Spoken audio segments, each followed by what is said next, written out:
లోనే భవిష్యత్తుని దర్శించగలిగిన వారిని విజనరీ అంటారు.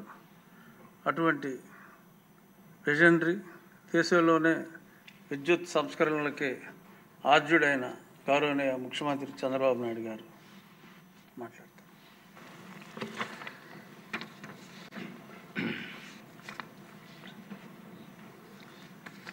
థ్యాంక్ యూ అధ్యక్ష. ఈరోజు చాలామంది కొత్త శాసనసభ్యులు ఉన్నారు, ఫస్ట్ టైం అయిన వాళ్ళు ఉన్నారు, కొంతమంది అనుభవం ఉండే శాసనసభ్యులు ఉన్నారు. అయితే ఈరోజు నేను మాట్లాడే సబ్జెక్ట్ కూడా మీరు చూస్తే అందరికీ అత్యవసరమైనటువంటి సబ్జెక్ట్ ఇది. ఒక విధంగా చెప్పాలంటే ఏ పని జరగాలన్నా పవర్ లేకపోతే జరిగే పరిస్థితి ఉండదు. ఇప్పుడు 2 నిమిషాల్లో కరెంట్ ఆఫ్ అయితే ఇక్కడ మనం కూర్చోకుండా బయటకు వెళ్తాం. ఆ పరిస్థితి నిజ జీవితంలో విద్యుత్ వినియోగం అనేది చాలా కీలకం. ఎక్కడైనా సరే తలసరి వినియోగం బట్టే ఆ రాష్ట్ర దేశ అభివృద్ధి అంచనా వేస్తూ ఉంటాం. అంతేకాకుండా ఈరోజు ఇంధన రంగంలో, విద్యుత్ శక్తి రంగంలో అనేకమైనటువంటి మార్పులు వచ్చాయి. నా ఒక మాటలో చెప్పాలంటే నాకు అవకాశం వచ్చింది. 30 ఏళ్లకు మునుపు వ్యవస్థను చూశాను, ఈరోజు మళ్ళీ వ్యవస్థను చూస్తున్నాను. ఈ కీలకమైన వ్యవస్థ పైన వివిధ రంగాల్లో జరిగినటువంటి విషయాలు కూడా మనం సమీక్ష చేసుకుంటే చాలా విషయాలు మనకు అర్థమవుతున్నాయి. ఎందుకంటే ఈరోజు దిశ మాకు ఒకప్పుడు నార్ల తాతారావు ఉండేవాడు హైదరాబాద్. కంపల్సరీగా ప్రతి ఒక్క ఎమ్మెల్యే కూడా అక్కడికి వెళ్ళి ఆయన కలిసి మాకు పంప్ సెట్ కావాలి, చిన్న చిన్న విషయాలు అడిగేవారు. దానికి ఆ రోజుట్లో మనం చూస్తే నాకు చాలా జ్ఞాపకాలు ఉన్నాయి. ఇవన్నీ ఇంకా ప్రగాఢంగా. ఇదే అసెంబ్లీ సమావేశాలు ఉంటే ఈ సీజన్లో బడ్జెట్ సమావేశాలు ఎప్పుడూ మార్చిలో వస్తాయి. మార్చిలో అగ్రికల్చర్ పీక్ వస్తుంది. ఆ సమయంలోగా నీళ్లు లేకపోతే పొట్ట మీదకి వచ్చిన వరి ఎండిపోతుంది. ఇంకక్కడి నుంచి హార్ట్ బర్నింగ్ ఎంత ఉంటుందో మనం అర్థం చేసుకోవాలి రైతుల్లో. మాకు నర్రా రాఘవరెడ్డి అని ఒక ఎమ్మెల్యే ఉండేవాడు, కమ్యూనిస్ట్ పార్టీ సిపిఎం. ఆయన నల్గొండ నుంచి మనుషుల తోలుకొచ్చేవాడు. మేము అసెంబ్లీలో ఉంటాం, వాళ్ళు విద్యుత్ సౌదా ఎక్కడైతే మీకు ఐడియా ఉంది, సోమాజిగూడలో పెద్ద గొడవలు జరిగేది. ఒక స్టేజ్కి ఎంత ప్రెషర్ ఉందంటే నేను ముఖ్యమంత్రిగా వీళ్ళు చేసే గొడవలను నిన్నాక నేరుగా అసెంబ్లీ అడ్జర్న్ చేసి నేరుగా హెలికాప్టర్ వేసుకొని పొలాల్లో ఎండిపోయిన పొలాలు చూసి మళ్ళా వచ్చి అసెంబ్లీలో సమాధానం చెప్పిన రోజులు. ఒక జవాబుదారితనం ఇక్కడుండే ఎమ్మెల్యేస్ గుర్తుపెట్టుకోవాల్సిన అవసరం ఉంది. ఓసారి అధ్యక్ష, కరెంట్ అనేది ఒక నిత్యావసరం, అందరికి అత్యంత అవసరమైనప్పుడు కూడా ఊర్లో నేను చూసేవాడిని. ఎప్పుడో కరెంట్ వచ్చేది, ఇమ్మీడియట్గా సైరన్ కొట్టేట అందరూ పరిగెత్తేవాళ్ళు. ఎందుకో మోటార్లు వేయడానికి. వీళ్ళందరూ మోటార్లు ఆన్ చేసేవాళ్ళు, సగం కాలిపోయేటివి.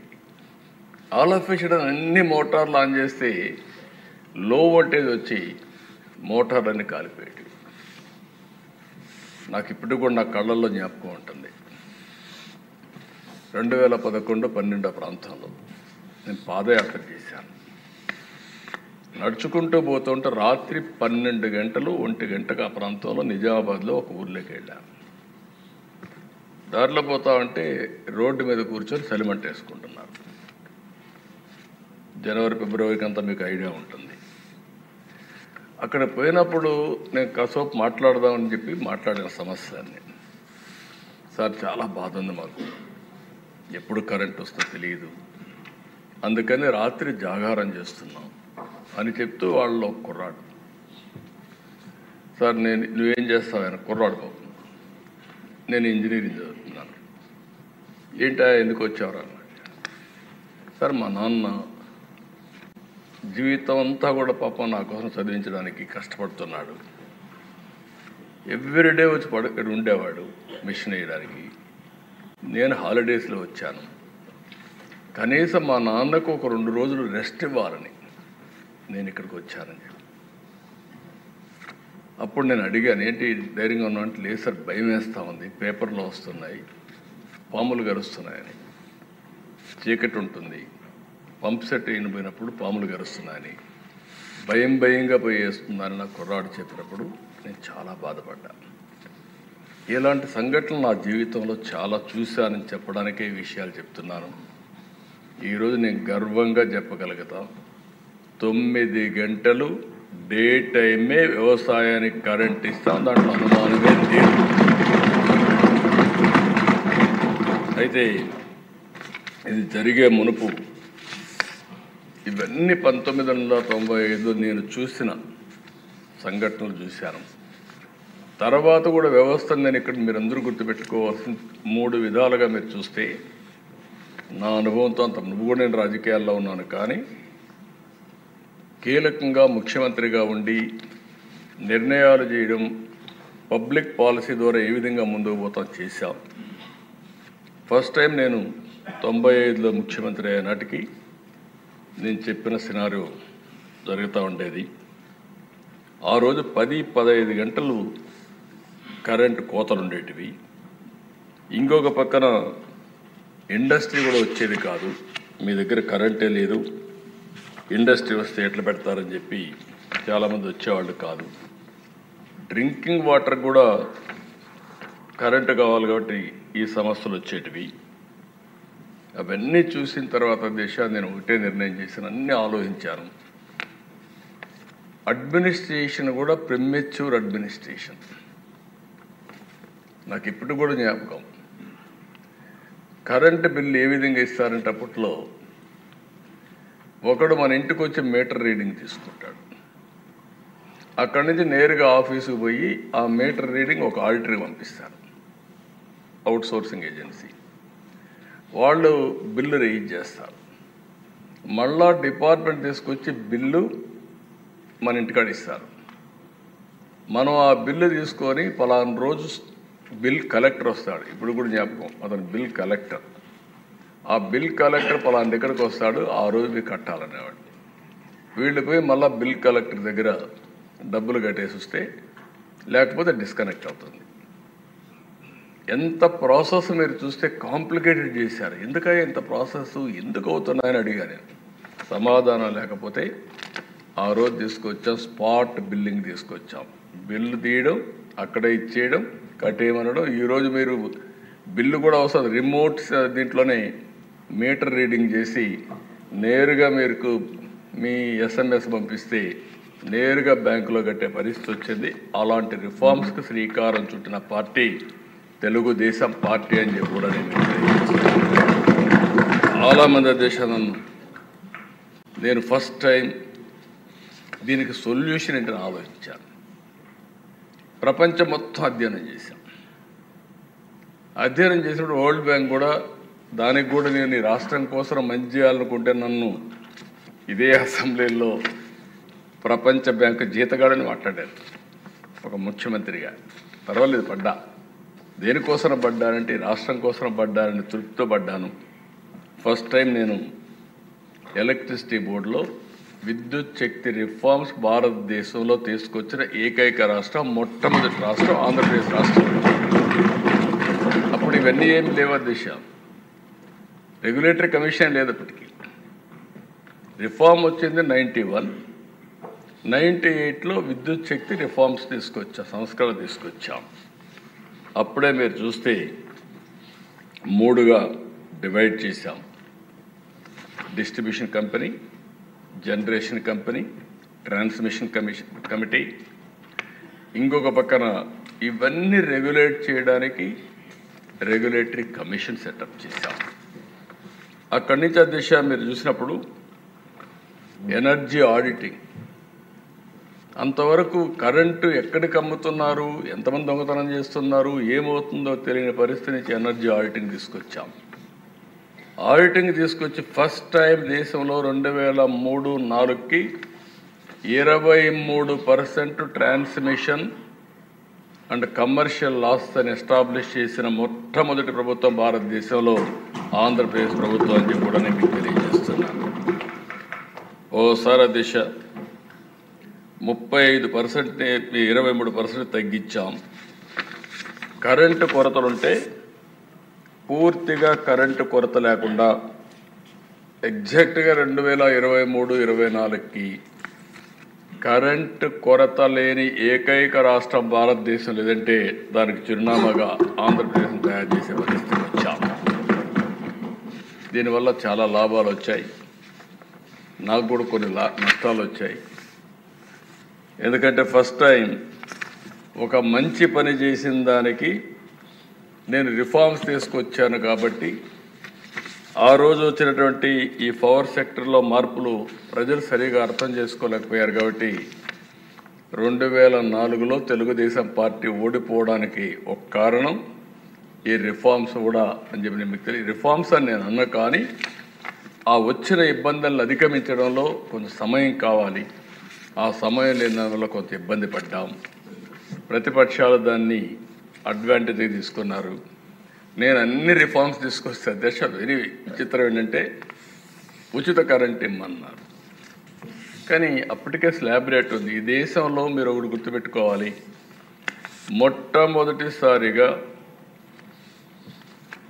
మామూలుగా యూనిట్ కిందనే వ్యవసాయానికి కరెంటు వసూలు చేసే పరిస్థితి నుంచి తెలుగుదేశం పార్టీ వచ్చిన తర్వాత మా నాయకుడు ఎన్టీఆర్ రామారావు గారు స్లాబ్ రేట్ ఇచ్చి రైతులను ఆదుకున్న పార్టీ మొట్టమొదటిసారిగా భారతదేశంలో ఆంధ్రప్రదేశ్ రాష్ట్రం 50 రూపాయలు హెచ్పీకి పెట్టి అవన్నీ మాఫీ చేయమంటే చేయలేకపోయాం.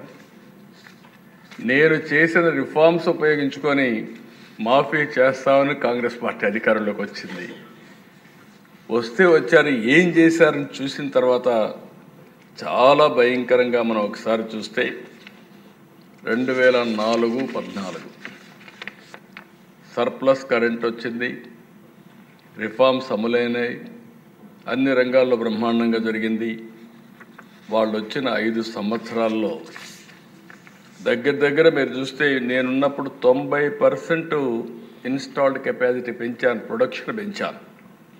5,634 మెగావాట్ల నుంచి 10,695 మెగావాట్లకు పెంచాం.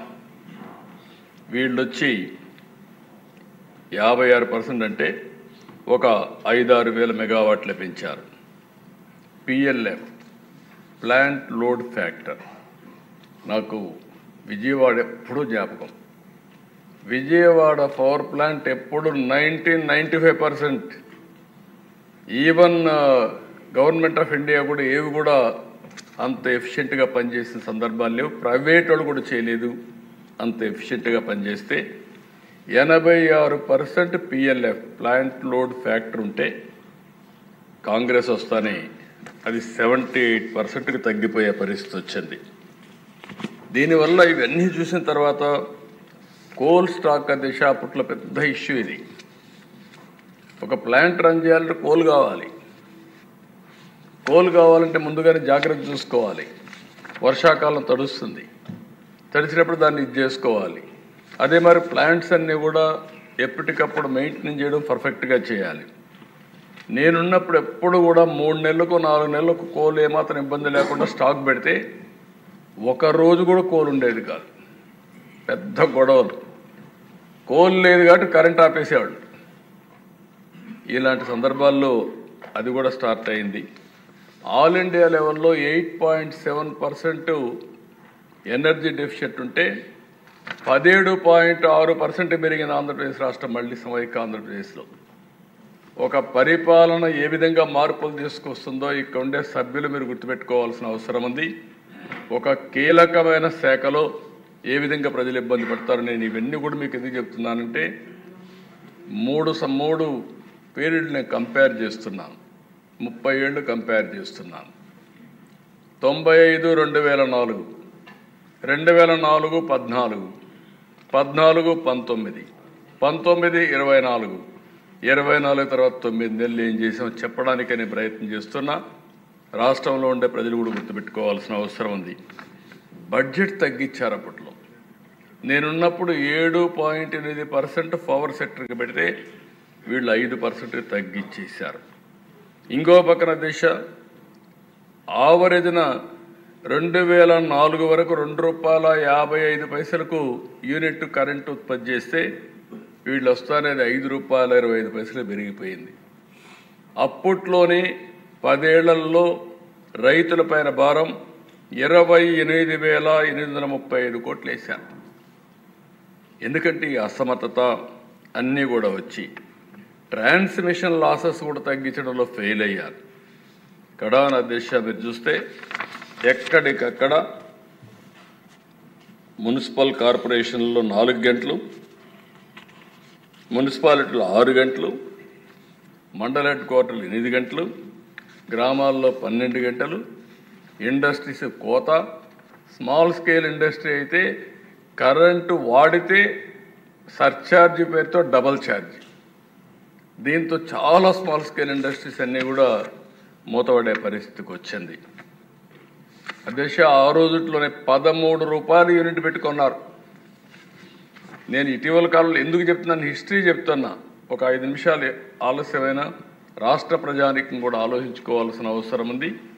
హిస్టరీ తెలిస్తే భవిష్యత్తులో ఏ విధంగా మనం ముందు తీసుకుపోవాలని ఆలోచించే అవకాశం వస్తుంది. ఇంకొక పక్కన కోల్ లేకుండా మెయింటైన్ చేయకుండా ఐడిల్గా పెట్టి ఓసారి ఎవాక్యువేషన్ అంటే ట్రాన్స్మిషన్ లేకుండా ఓసారి పవర్ రన్ చేసిన పరిస్థితి లేదు. అప్పట్లోనే రెన్యూబుల్ ఎనర్జీ వచ్చింది, సోలార్ విండ్. ఉపయోగించుకోకుండా కనీసం అప్పుడు గవర్నమెంట్ ఆఫ్ ఇండియా ఫైన్ కూడా వేసేవాళ్ళు.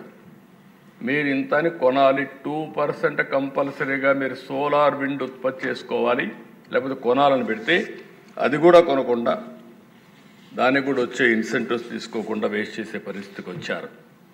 ఇవన్నీ అధ్యక్ష ఇంకో పక్క ఎన్టీపీసీ పవర్ ప్లాంట్లో వచ్చిన కరెంటు కూడా తీసుకోకుండా చేశారు. 2014లో వచ్చాం. ఇవన్నీ అధ్యయనం చేస్తే చాలా బాధేసి నేను వచ్చినప్పుడు 22.5 మిలియన్ యూనిట్లు కరెంటు కొరత రాష్ట్రంలో 2014లో నేను ఒక సవాలుగా తీసుకున్నాను. కేంద్ర ప్రభుత్వం సహకారం తీసుకున్నాం. ఆ సంవత్సరం 2014 డిసెంబర్కి ఎక్కడా కరెంటు కొరత లేకుండా చేసి జనవరి 2018కి మిగులు కరెంటు సాధించిన రాష్ట్రం ఆంధ్రప్రదేశ్ రాష్ట్రం అని చెప్పి కూడా నేను తెలియజేస్తున్నాను. 39% పీక్ డిమాండ్ గ్రో అయ్యాం. 6,784 మెగావాట్ల నుంచి 9,453 మెగావాట్లు పెంచుకున్నాం. కన్జంప్షన్ కూడా 36% పెరిగింది. 40,000 మిలియన్ యూనిట్స్ ఉంటే 55,000 మిలియన్ యూనిట్స్ పెంచాం. ఇంకో పక్కన అధ్యక్ష మీరు చూస్తే per capital consumption all India level 17% పెరిగితే మనం 23% పెంచుకున్నాం.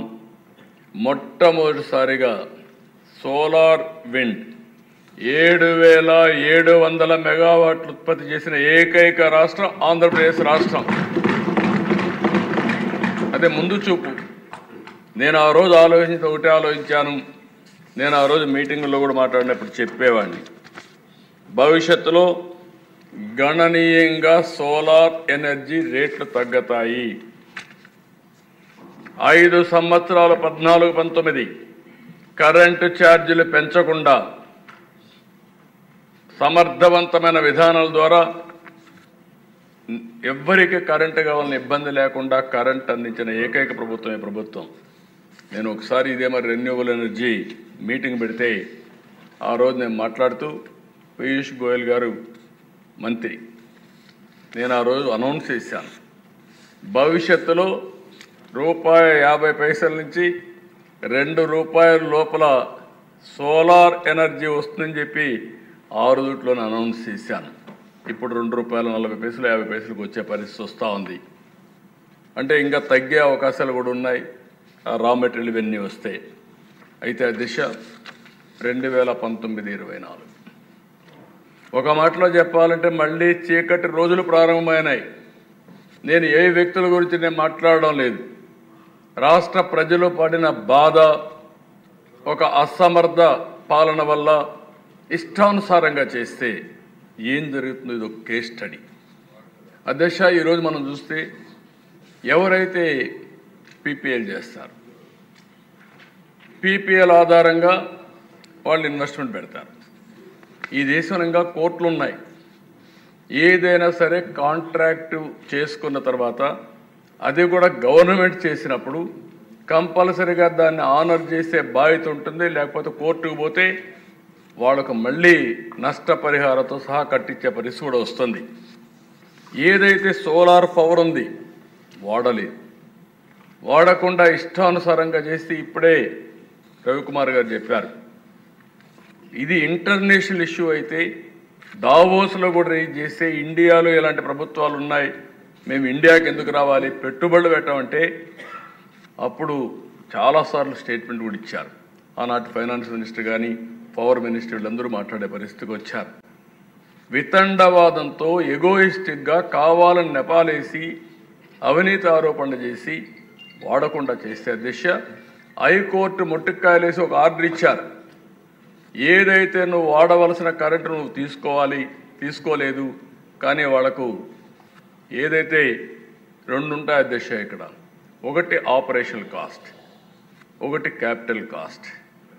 మీరు వాడలేదు కాబట్టి ఇది ఆపరేషనల్ కాస్ట్ అంటే ఎండతో కరెంట్ వస్తుంది కాబట్టి 9,000 కోట్ల రూపాయలు మీరు పే చేయాలని హైకోర్టు డైరెక్షన్ ఇస్తే మనం వాడుకొని ఉంటే ఆ కరెంటు మీరు గుర్తుపెట్టుకోవాల్సిన దిశ మనకి ఇబ్బంది వచ్చేది కాదు. 9,000 కోట్ల రూపాయలు పే చేశారు. ఊరికే వచ్చే కరెంటు, ఎండతో వచ్చే కరెంటు, ఒక వ్యక్తి ఎగో ప్రాబ్లంకి ఈ రాష్ట్రం 9,000 కోట్ల రూపాయలు పే చేసే పరిస్థితి వచ్చిందంటే బాధ అయితే అధ్యక్ష.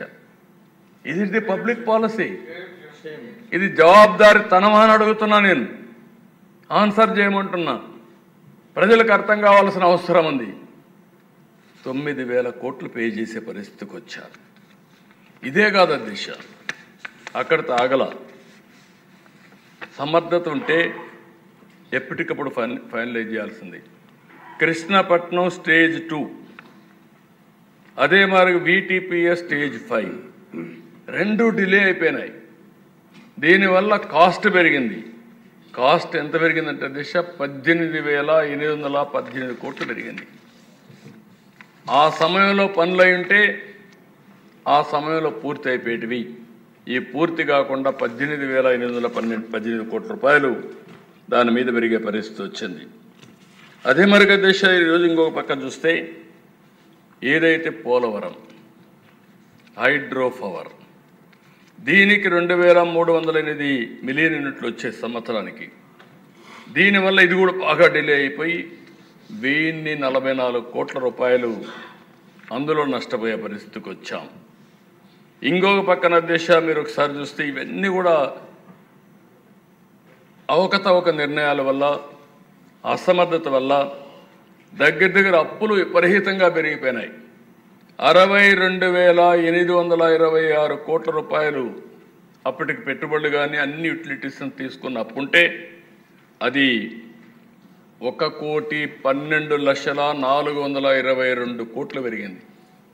అంటే 79% పెరిగింది. 79% అంటే మనం గుర్తుపెట్టుకోవాల్సిన అవసరం ఉంది. ఈ మిస్యూజ్ చేసిన దాని పరిహారం ఈరోజు భారం మీరు చూసినప్పుడు 1,12,00,00,000 కోట్ల రూపాయలకు వడ్డీ కట్టాలి, డెట్ రీపే చేయాలి, మళ్ళా ఆపరేషన్ చేయాలి, మళ్ళీ దీన్ని ముందుకు తీసుకుపోయే పరిస్థితికి వచ్చాం. ఇంకొక పక్కన దిశ మీరు ఒకసారి చూస్తే విపరీతంగా టారిఫ్లు పెంచారు, ఇష్టానుసారంగా పెంచారు, 9 సార్లు పెంచారు.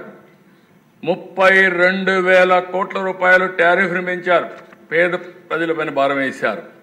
వాళ్ళపైన వేసింది కూడా మీరు చూస్తే అధ్యక్ష 50 యూనిట్లు ఉపయోగించే వాళ్ళపైన బిల్లు 100 రూపాయలు ఉంటే అది 199 చేశారు.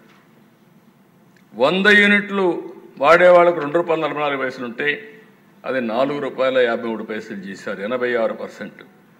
200 యూనిట్ల లోపల ఉంటే ₹632 ఉంటే 1123 చేశారంటే 78%. 300 పైన ఉండే వాళ్ళు 1573 ఉంటే 2037 చేశారు 29%. అంటే పేదవాళ్ళ పైన పెనుభారం వేశారు.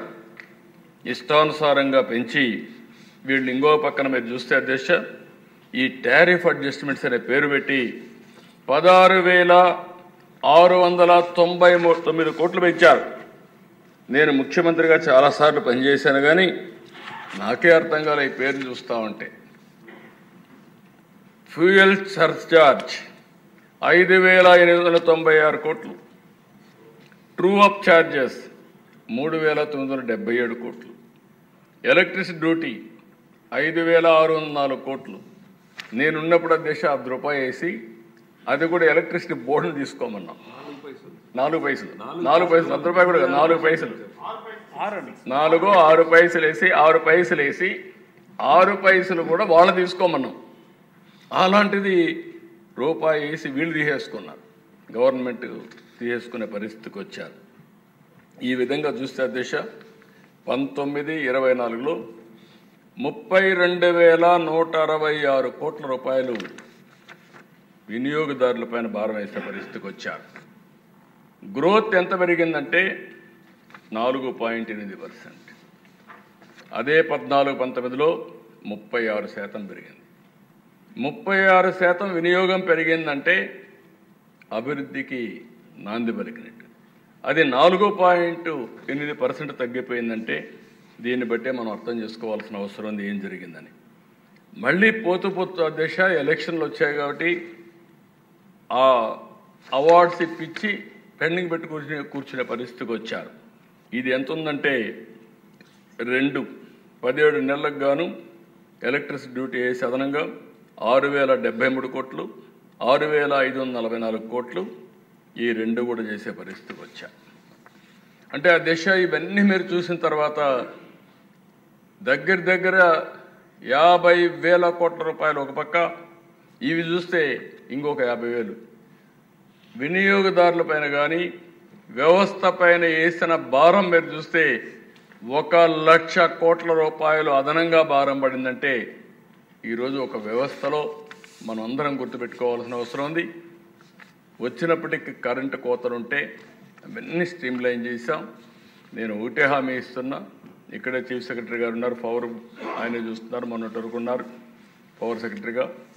ఒకటే హామీ ఇస్తున్నాం, ఎట్టి పరిస్థితిలో ఎక్కడా లో వోల్టేజ్ కూడా లేకుండా నిరంతరం అనుకున్న లక్ష్యాలకు అనుగుణంగా పవర్ ఇచ్చే బాధ్యత ఈ ప్రభుత్వం తీసుకుంటామని కూడా హామీ ఇస్తున్నాం. రెండో విషయం కూడా నేను చాలా స్పష్టంగా చెప్తున్నాను, కరెంటు ఛార్జీలు తగ్గించిన మాకు వారసత్వంగా కొన్ని సమస్యలు వచ్చాయి, చాలా సమస్యలు వచ్చాయి, కొన్ని కాదు.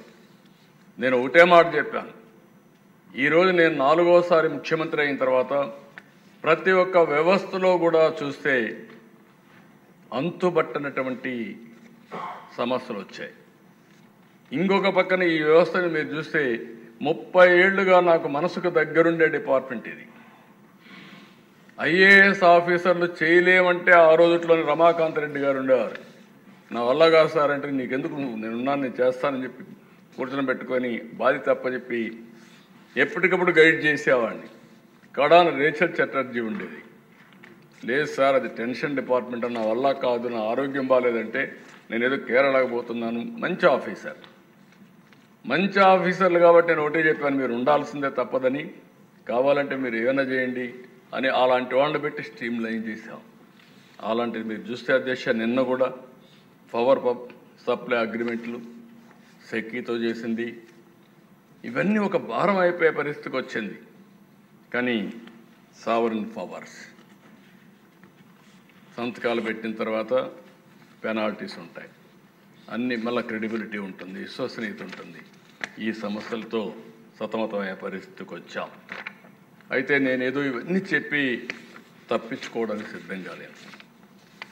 ఎట్టి పరిస్థితుల్లో ఈ రాష్ట్రాన్ని మళ్ళీ అన్ని అవకాశాలు అందిపుచ్చుకొని ఏం చేయాలనో అవి చేయడానికి ఎన్డీఏ ప్రభుత్వం సిద్ధంగా ఈ రాష్ట్రంలో ఉందని మరొక్కసారి హామీ ఇస్తున్నా. అందుకని అధ్యక్ష, ఈరోజు ఇక్కడే మెంబర్స్ అందరినీ కోరుతున్నా, ఎప్పటికప్పుడు కొత్త కొత్త అవకాశాలు వస్తాయి. ఈరోజు పవర్లో ఊహించని అవకాశాలు వచ్చాయి, విజువలైజ్ చేసే అవకాశాలు వస్తాయి. లేకపోతే అర్థం కాకపోతే అఘాతంలోకి వెళ్ళిపోయే పరిస్థితికి వస్తాం. దానికి కారణం గ్రీన్ ఎనర్జీ. ఈరోజు అధ్యక్ష, గ్రీన్ ఎనర్జీ మీరు చూస్తే గ్లోబల్ వార్మింగ్ పెరిగింది. ఏదైతే గ్లోబల్ వార్మింగ్ పెరిగిన తర్వాత ప్యారిస్లో అగ్రిమెంట్ కూడా చేశారు. దీని ప్రకారం మన ప్రధానమంత్రి గారు కూడా ఇండియా లీడ్ చేస్తామని ముందుకు వచ్చారు, ఒక హామీ ఇచ్చారు. దీని ప్రకారం మీరు చూసినప్పుడు solar, wind, pumped storage, hydel, ఇంకా ఉండే రెన్యూవబుల్స్, బయోఫ్యూయల్, ఇంకొక పక్కన బ్యాటరీ, ఇవన్నీ కూడా ఉపయోగించుకొని స్మార్ట్ గ్రిడ్ టెక్నాలజీస్ కూడా ఉపయోగించి ఏ విధంగా చేయగలుగుతాం, దీనికి ఒక ఎక్సర్సైజ్ చేస్తున్నాం. ఈరోజు మీరు ఒకసారి చూస్తే అధ్యక్ష, నేను కొత్త 10 ప్రిన్సిపల్స్ పెట్టినప్పుడు ఒక ప్రిన్సిపల్ పెట్టాను, cost optimisation, energy and fuel అన్నాను. అంటే ఈరోజు కరెంట్ అనేది ఇండ్లకు వాడుతున్నాం, ఇండస్ట్రీకి వాడుతున్నాం, ఇప్పుడిప్పుడే వాహనాలకు వాడుతున్నాం. పెట్రోల్ డీజిల్ ఉంది, పెట్రోల్ డీజిల్ పవర్ జనరేషన్కి వాడుతున్నాం, ఒకసారి జనరేటర్లు పెట్టి, లేకపోతే మన కార్లకు, లారీలు, లేకుంటే మోటార్లు, ఇవన్నీ కూడా వాడే పరిస్థితికి వస్తున్నాం. ఏదైనా ఇంధనమే, ఏదైనా కన్వర్ట్ చేస్తే ఎంత వెసులుబాటు వస్తుంది, సమర్థవంతంగా ఉంటుంది అనేది మనం గుర్తుపెట్టుకోవాల్సిన అవసరం ఉంది. ఈరోజు దీనివల్ల ఈ 4-5 నేను చెప్పినట్టని ఇంటిగ్రేట్ చేసుకొని కరెక్ట్గా ముందుకు పోతే 4-5 బెనిఫిట్స్ ఉన్నాయి. ఒకటి, ఖర్చు తగ్గించే పరిస్థితి వస్తుంది. పోయిన సంవత్సరం ఈ రాష్ట్రంలో ₹5.16 ఆవరేజ్ ప్రొక్యూర్మెంట్ కాస్ట్. ఒక యూనిట్ కొనాలంటే మనం అంతా సరఫరా చేయాలంటే వినియోగదారులకు ఆవరేజ్న ₹5.16 అవుతుంది. మీ అందరికీ కామన్ మ్యాన్కి అర్థం కావాల్సిన అవసరం ఉంది. రేపు ఏప్రిల్ 1 నుంచి ₹4.80 తగ్గించాలని టార్గెట్ పెట్టాను. 36 పైసలు ఒక యూనిట్కి తగ్గాలి. తగ్గాలంటే ఏం చేయాలి? ట్రాన్స్మిషన్ లాసెస్ తగ్గిస్తారా, మంచి నాణ్యమైన కోల్ తీసుకొస్తారా, లేకపోతే సోలార్ పెంచుతారా, లేకుంటే విండ్ పెంచుతారా? ఇవన్నీ చేసి 36 పైసలు ఈ సంవత్సరం తగ్గించాలి. నేను అందుకే ఎన్నోసార్లు చెప్పాను, నేను వస్తే తప్పకుండా మళ్ళీ కరెంటు ఛార్జీలు పెంచనని చాలా స్పష్టంగా చెప్పాను. ఇది వీలో పెట్టుకొని చెప్పాను. నేను ఒకసారి కాదు 2-3 సార్లు నేను చెప్పాను. దీనివల్ల కాస్ట్ ఆప్టిమైజేషన్ చేయడం కోసం ముందుకు పోతున్నాం. ఏమేం చేస్తాం కూడా మీకు ఒకసారి ఎక్స్ప్లెయిన్ చేస్తాను. రెండోది green energy, global warming, sustainable economy ఉండాలంటే గ్రీన్ ఎనర్జీ తప్ప వేరే మార్గం లేదు. భవిష్యత్తులో మనం తయారు చేసే ఉత్పత్తులు కూడా మామూలు కరెంటుతో తయారు చేసి పంపిస్తే వాళ్ళు అడిషనల్గా డ్యూటీస్ వేసే పరిస్థితికి వస్తున్నారు. అంటే ప్రపంచం అంతా కూడా అవేర్నెస్ వచ్చింది, గ్లోబల్ వార్మింగ్ తట్టుకోవాలంటే గ్రీన్ ఎనర్జీ వాడాలి. అందుకనే అధ్యక్ష, ఇక్కడ ఇండస్ట్రీ కూడా వచ్చే పరిస్థితి వస్తూ ఉంది. ఈరోజు మీరు ఒకసారి చూస్తే మనకు కావాల్సిన కరెంటు, రెండోది గ్రీన్ ఎనర్జీ మనం ఉత్పత్తి చేస్తే down stream industries, green hydrogen, green ammonia, ఇంకా చాలా డౌన్ స్ట్రీమ్ ఇండస్ట్రీస్ ఉన్నాయి. ఇది చేసి మనం ఎక్స్పోర్ట్ చేయొచ్చు వేరే దేశాలకు. అదే విశాఖపట్నంలో పెట్టిన ప్లాంట్ కూడా. ఈవెన్ రేపు రాబోయే రోజుల్లో ఓడలు కానీ విమానాలు కానీ ఇవన్నీ కూడా గ్రీన్ ఎనర్జీతో రన్ చేసే పరిస్థితికి వస్తున్నారు. ప్రపంచం అంతా కూడా ట్రాన్స్ఫర్మ్ అయ్యే పరిస్థితి వస్తుంది. అవి రావాలంటే ఇప్పటికే మీరు చూస్తే మొన్నే ప్రధానమంత్రి గారు ఎన్టీపీసీ మన జెన్కోతో కలిసి ఒక జాయింట్ వెంచర్ చేశాం. 1,89,000 కోట్ల రూపాయలు పెట్టుబడులు పెట్టి గ్రీన్ హైడ్రోజన్కు ముందుకు పోతున్నారని చెప్పి కూడా నేను మీకు తెలియజేస్తున్నాను. ఇంకొక పక్కన మొన్న గ్రీన్ హైడ్రోజన్ ఒక ఇది తయారు చేసి హీరో ఎనర్జీ టెక్నాలజీస్ బ్రేక్తో తీసుకొచ్చారు. వాళ్ళు కూడా గ్రీన్ హైడ్రోజన్ తీసుకొచ్చి ఫ్యూయల్లో మిక్స్ చేసే పరిస్థితికి వచ్చారు. అది కూడా స్టార్ట్ చేశారు. మొన్న నేను ఇనాగరేట్ చేశాను. ఇంకో పక్కన గ్రీన్కో ఏదైతే సోలార్ విండ్ హైబ్రిడ్ మోడల్ 5 రూపాయలకి కరెంట్ ఉత్పత్తి చేసే పరిస్థితికి వచ్చారు. That green hydrogen green energy. దీనికి నేరుగా కాకినాడలో green hydrogen ammonia down stream industries పెట్టే పరిస్థితికి వస్తున్నారు. అది కూడా ప్రాసెస్ చేస్తున్నాం. అయితే దీనికి నేను ఇవన్నీ చేసే ముందు ఈరోజు ఎనర్జీని రేపు రాబోయే రోజుల్లో ఇండస్ట్రీకి రా మెటీరియల్గా వాడుకోబోతున్నాం, ఎక్స్పోర్ట్కు వాడబోతున్నాం. దీనికి కావలసిన ఇన్ఫ్రాస్ట్రక్చర్ తయారు చేసుకుంటే ఆంధ్రప్రదేశ్ అనేది ఉద్యోగాల్లో కానీ అభివృద్ధి కానీ ఆదాయం సంపద సృష్టించుకోవడానికి ఉపయోగపడుతుంది. ప్రధానమంత్రి గారు ఒక ప్రోగ్రాం ఇచ్చారు. 500 గిగావాట్లు గ్రీన్ ఎనర్జీ ప్రొడ్యూస్ చేస్తా ఉన్నారు. దాంట్లో మనం తీసుకునేది 160 గిగావాట్స్ పవర్ మనం ఉత్పత్తి చేస్తామని చెప్పాం. మోర్ దెన్ 30% మనం తయారు చేయబోతున్నాం. ఆంధ్రప్రదేశ్ రాష్ట్రం 5 సంవత్సరాలు ఒక టార్గెట్ పెట్టుకొని ముందుకు పోయాం. ఇక్కడ నేను మిమ్మల్ని అందరినీ కోరుతున్న ఆల్ ఎమ్మెల్యేస్ మీరు అర్థం చేసుకోవాలి. మీరు ఏం చేయక్కర్లేదు, మనసు పెట్టండి చాలు. మీరు మనసు కూడా పెట్టకపోతే మీరు ప్రజలకు న్యాయం చేసేట్టు కాదు. అందుకే అధ్యక్ష పిఎం సూర్యగర్ మీకు కూడా వర్తిస్తుంది, డిప్యూటీ స్పీకర్ గారికి కూడా, చైర్మన్కి. పిఎం సూర్యగర్ ముఫ్త్ బిజ్లీ యోజన PMSGMBY దీని కింద ప్రతి ఒక్కరు ఇంట్లో కరెంట్ ఉత్పత్తి చేసుకునే పరిస్థితి వస్తుంది. నేను ఎన్నికల ముందు ఒక మాట చెప్పాను, డెమోక్రటైజేషన్ ఆఫ్ పవర్ జనరేషన్ని. ప్రొజ్యూమర్ కొత్త వర్డ్ ఒకటి చెప్పాను అప్పట్లో, అంటే ప్రొడ్యూసర్ కమ్ కన్జ్యూమర్. మా గ్రిడ్ యాక్ట్ చేసేది ఫెసిలిటేటర్గా యాక్ట్ చేస్తుంది. నీ దగ్గర కరెంట్ ఎక్కువ ఉంది, మీరు ఇస్తారు, వేరే వాళ్ళకి ఇస్తాం. మీ దగ్గర కరెంట్ లేదు, మీకు ఎప్పుడు కావాలప్పుడు మళ్ళీ ఇస్తాం. ఈ స్వాపింగ్ కూడా పెట్టుకుంటాం అనే కార్యక్రమానికి శ్రీకారం చుట్టాం. ఈరోజు నేను మిమ్మల్ని అందరినీ కోరుతున్నా, 20 లక్షల మంది ఎస్సీ ఎస్టీలకి ఉచితంగా ఇంటి పైన కరెంట్ ఇవ్వాలని 2 కిలోవాట్స్. 1 కిలోవాట్ వచ్చి దగ్గర 120 యూనిట్స్ ఉత్పత్తి అవుతుంది. 2 కిలోవాట్స్ అంటే 240 యూనిట్స్ ఉత్పత్తి అవుతుంది.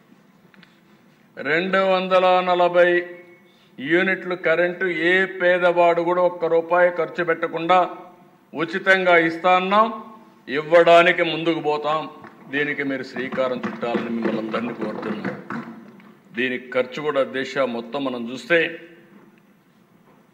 1,10,000 కోట్లు 15,000 కోట్లు ఖర్చు అవుతుంది. గవర్నమెంట్ ఆఫ్ ఇండియా 60,000 కోట్లు వాళ్ళు ఇస్తున్నారు. మనం ఒక 55,000 కోట్లు పెట్టుకుంటాం. మొత్తం కూడా 100% దీన్ని పూర్తి చేస్తాం. ఇక్కడ ఎమ్మెల్యేస్కి అందరికీ మీకు పరీక్ష, మీరు ఏం చేయక్కర్లేదు, ఒక అగ్రిగేటర్ని పెట్టుకోవడం. అగ్రిగేటర్ బాధ్యత అందరి ఇండ్లకు పోయి దీని యొక్క బెనిఫిట్ చెప్పడం, రూఫ్ టాప్ ఉంటే అన్ని చూడడం, ఆ డీటెయిల్స్ అన్ని ఇవ్వడం. అది ఇచ్చిన తర్వాత వాళ్ళ దగ్గర ఒక అండర్టేకింగ్ తీసుకోవడం, మా ఇంటి పైన పెట్టండి, నేను యాక్సెప్ట్ చేస్తున్నాను. అక్కడి నుంచి నేరుగా సర్వీస్ ప్రొవైడర్ వస్తాడు. ఒక ఏజెన్సీ ఇస్తాం, కాంట్రాక్ట్ ఇచ్చాం, టెండర్లు పిలిచేసాం, వాళ్ళు వస్తారు. వాళ్ళు వచ్చి మొత్తం పెడతారు. దానికి మీటర్ కూడా ఉంటుంది. మీటర్ ఒకసారి కరెంట్ ఉత్పత్తి అయింది, ఎంత అయింది, ఎంత వాడుకున్నారు, మిగిలిన కరెంట్ ఎంత గ్రిడ్కి పోతుంది, 2 మీటర్ ఉంటుంది. వైర్ కూడా ఒకవేళ ఇటు కరెంటు లేకపోతే మళ్ళా లైన్ నుంచి మెయిన్ లైన్ నుంచి కరెంట్ ఇస్తారు. 2 కూడా మెజర్ అవుతూ ఉంటుంది. ఇది నేను మిమ్మల్ని అందరినీ కోరేది, ఇది కానీ మనం కానీ చేయగలిగితే మీ నియోజకవర్గాల్లో ఒక్కొక్క నియోజకవర్గానికి 10,000 ఇండ్ల పైన రూఫ్ టాప్ పెట్టే బాధ్యత ఎమ్మెల్యేస్ అని చెప్పి కూడా నేను మీకు తెలియజేస్తున్నా. ఆల్ ఎమ్మెల్యేస్ రేపే ప్రారంభించండి. మేము టెండర్లు పిలిచాం. యూనిఫామ్గా మా చీఫ్ సెక్రటరీ గారు ఇక్కడే ఉన్నారని చెప్తున్నాను. అన్ని నియోజకవర్గాల్లో 10,000 మీకు ఇస్తాం. నెంబర్ 1 100% స్కీమ్ ఎస్సీ ఎస్టీలకి. ఆల్ అదర్స్ వాళ్ళకు కూడా ఏమనుకున్నామంటే దీనికి మాత్రం 115 కోట్లు అవుతుంది దిశ ఒక నియోజకవర్గానికి. 60 కోట్ల రూపాయలు కేంద్రం ఇస్తారు, 55 కోట్లు మనం ఇస్తాం. ఇది ఉత్పత్తి చేస్తే 240 యూనిట్లు ఉత్పత్తి చేస్తారు. కొంతమంది 100 యూనిట్లే వాడుతున్నారు, 120 వాడుతున్నారు. తిరిగి ఆ కరెంటు మనకిస్తే వాళ్ళకి ఎప్పుడు కావాలన్నప్పుడు కరెంట్ ఇస్తాం. డే టైం సోలార్ జనరేషన్ వస్తుంది, నైట్ టైం ఉండదు. నైట్ టైం మనం కరెంట్ ఇస్తాం. కరెంట్ ఇచ్చిన తర్వాత 2 స్వాపింగ్ చూసుకొని వాళ్ళు కానీ మిగిలిన ఎక్కువ కరెంట్ ఇస్తే 100 యూనిట్లు కరెంట్ ఇచ్చారనుకోండి, 240 ఉత్పత్తి అవుతుంది. 140 వాళ్ళు వాడుకున్నారు, 100 ఇచ్చారు.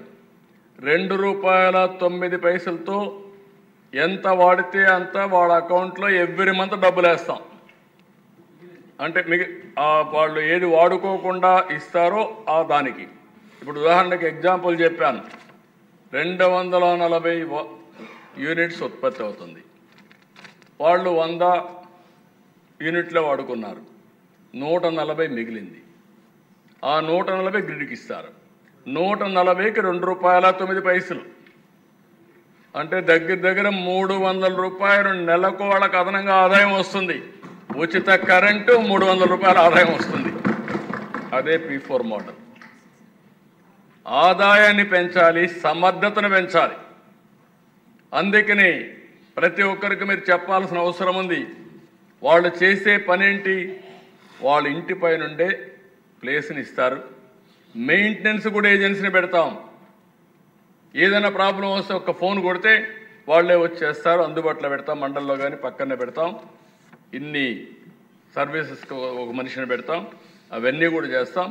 రేపు రాబోయే రోజుల్లో బ్యాటరీ కూడా ఛార్జింగ్ కూడా ఉపయోగపడే పరిస్థితి వస్తుంది. వాళ్ళ ఇంటి దగ్గర ఇచ్చే బ్యాటరీ ఇచ్చి ఛార్జ్ చేస్తే దానికి కూడా అదనంగా డబ్బులు ఇచ్చే కార్యక్రమాన్ని కూడా ఆలోచిస్తాం. ఇది ఒక మోడల్ దిశ. రెండో మోడల్, ఎవరైనా సరే వీళ్ళు కూడా పెంచుకోవచ్చు. వాళ్ళకందరికీ 3 కిలోవాట్స్ వరకు ₹78,000 సబ్సిడీ ఇస్తాం. అంటే ఈరోజు మీరు గుర్తుపెట్టుకోవాల్సింది, ₹78,000 మనం ఇచ్చినా వాళ్ళకి ఇంకొక ₹70,000 పడుతుంది 3 కిలోవాట్స్ పెట్టాలంటే. ఆ రేట్లు కూడా క్లియర్గా ఇస్తాం. అది ఇచ్చిన తర్వాత వాళ్ళకు డబ్బులు లేకపోతే మనమే ఇస్తాం, మనమే పెడతాం. పెట్టుబడి కూడా వాళ్లే పెట్టుకుంటామంటే బ్యాంకులో తెచ్చుకోవచ్చు. తెచ్చుకున్న కరెంటు వాళ్లే వాడుకోవచ్చు. వాళ్ళకు మిగిలితే గ్రిడ్కి ఇవ్వచ్చు. లేదు బ్యాటరీ పెట్టుకుంటామంటే పెట్టుకోవచ్చు, మనకు అబ్జెక్షన్ లేదు.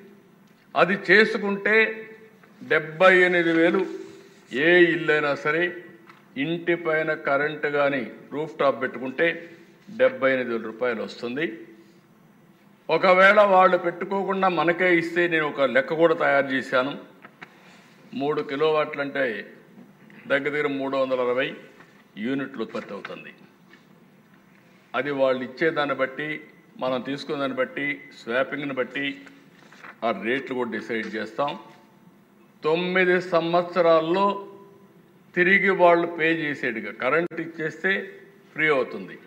కరెంట్ ఇవ్వలేకపోతే వాళ్ళే వాడుకుంటే దానికి వడ్డీతో సహా 9% మనం ఏదైతే బారో చేస్తున్నామో 9.5% వస్తుంది.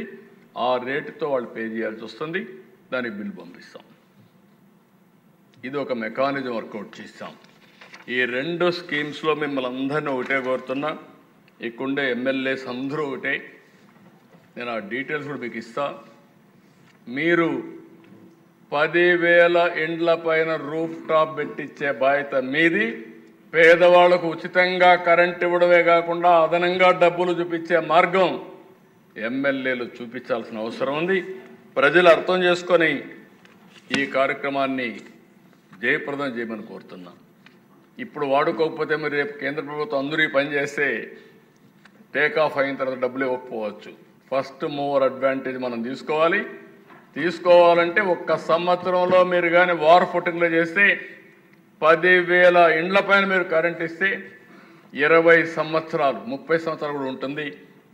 దీనివల్ల వాళ్ళకు ఫ్రీగా కరెంట్ వచ్చే పరిస్థితి వస్తుంది. ఈ విషయం గుర్తుపెట్టుకోవాల్సిందిగా మిమ్మల్ని కోరుతున్నా. దీనికి ఇది కాకుండా గవర్నమెంట్ బిల్డింగ్స్, అన్ని గవర్నమెంట్ బిల్డింగ్స్ పైన కొన్ని డిపార్ట్మెంట్ కరెంటు ఛార్జీలు కట్టలేక డిస్కనెక్ట్ చేసే పరిస్థితి వస్తున్నారు. అలాంటి పరిస్థితులు పోవాలి. మినిస్టర్స్ అందరూ ఇక్కడే ఉన్నారు. మున్సిపల్ అడ్మినిస్ట్రేషన్ ఉంది, లేకపోతే దేవాలయాల్లో బోలెడంతా ల్యాండ్స్ కూడా ఉన్నాయి, బిల్డింగ్లు కూడా ఉన్నాయి, హాస్పిటల్ బిల్డింగ్స్ చాలా ఉన్నాయి, ఇరిగేషన్ ల్యాండ్స్ ఉన్నాయి. అందరినీ కోరుతున్నా. ఎక్కడ పోలీస్ స్టేషన్ కూడా ఉన్నాయి. అన్ని దిక్కల్లా మీరు సోలార్ పెట్టి మీరు ఏం కష్టపడక్కర్లేదు. మేము ఇక్కడంతా కూడా ఎన్టీపీసీతో ఒక అగ్రిమెంట్కి వచ్చాం. 100 కిలోవాట్స్ కంటే పైన ఉండడానికి వాళ్ళే ఒక అగ్రిమెంట్ చేసుకొని చేస్తున్నారు. 25 ఇయర్స్ అగ్రిమెంట్ చేశాం. మీరు చేయాల్సిందంతా వాళ్ళకు ప్లేస్ చూపిస్తే వాళ్ళే వచ్చి పెడతారు, వాళ్ళే వచ్చి మెయింటైన్ చేస్తారు. మీరు కరెంటు వాడుకుంటారు, మిగిలిన కరెంటు గ్రిడ్కి ఇస్తారు. అది కూడా స్వాపింగ్ ఉంటుంది. మీ డిపార్ట్మెంట్లో వాడుకున్న కరెంటు ఎంత ఉత్పత్తి చేస్తే నెట్ మీరు బిల్ పే చేయాల్సి వస్తుంది. కాబట్టి మీరు కూడా గుర్తుపెట్టుకోవాల్సింది, కరెంటు మీద కట్టే డబ్బులను ఆదా చేసుకుంటే వేరే విధంగా ఈ డబ్బులు ఖర్చు పెట్టుకునే పరిస్థితి వస్తుంది.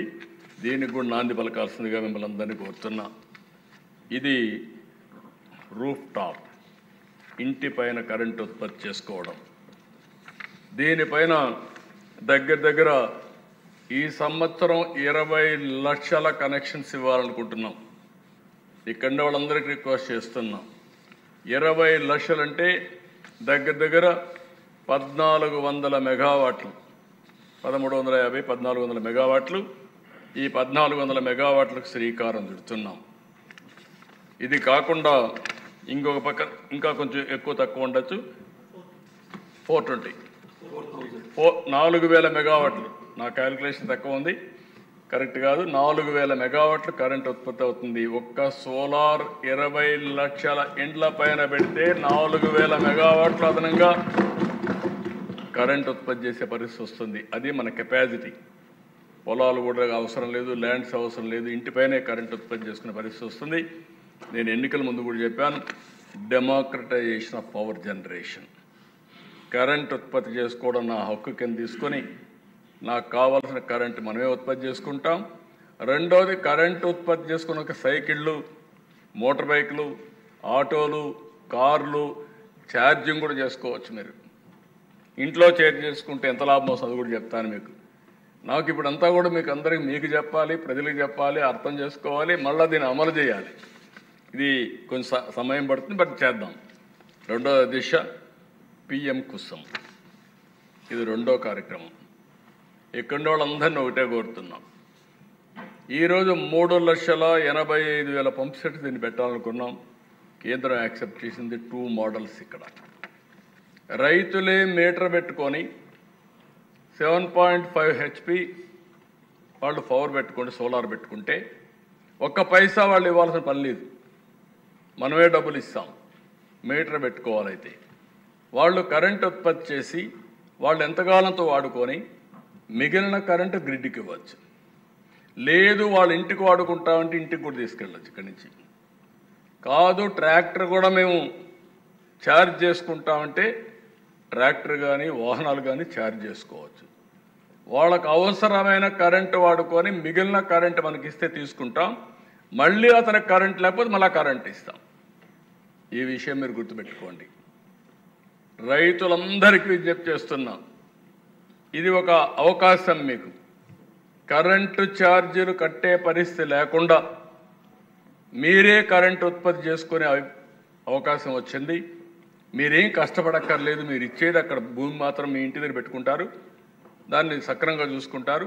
ఆ తర్వాత మేము ఎప్పటికప్పుడు మెయింటెనెన్స్ అంతా కూడా కాంట్రాక్ట్ ఇస్తాం, వాళ్ళే చేస్తారు. ఎప్పటికప్పుడు స్వాపింగ్ ద్వారా మీకు కరెంట్ అవసరత ఇస్తాం, మీ దగ్గర నుండి తిరిగి ఇస్తూ ఉంటారు. అయితే ఇది రావడానికి కొంతమంది ముందుకు రారు కాబట్టి ఇప్పుడు ఏం చేశామంటే దగ్గర దగ్గర 1327 మెగావాట్లు 3,85,000 పంప్ సెట్స్ సమానంగా రాష్ట్రం మొత్తం అమలు చేయబోతున్నాం. దీనికి దగ్గర దగ్గర కేంద్ర ప్రభుత్వం 1,05,00,000 రూపాయలు ఒక మెగావాట్కి సబ్సిడీ ఇస్తున్నారు. అంటే 1,393 కోట్ల రూపాయలు కేంద్రం సబ్సిడీ ఇస్తుంది. మిగిలింది టెండర్ పిలుస్తున్నాం, ప్రైవేట్ పార్టీస్ని పిలుస్తున్నాం. ఈరోజు ఏపీ ఈపీడీసీఎల్ కింద 220 మెగావాట్లు ఫ్లోట్ చేస్తున్నాం. దీనికి దగ్గర దగ్గర equivalent 49,533 agriculture pump sets. AP SPDCL 751 మెగావాట్లు ఫ్లోట్ చేస్తున్నాం. దీనికి 1,67,452 agriculture pump sets equal. AP CPDCL 356 megawatts promote చేస్తున్నాం. 1,68,999 అగ్రికల్చర్ పంప్ సెట్స్కి ఈక్వల్.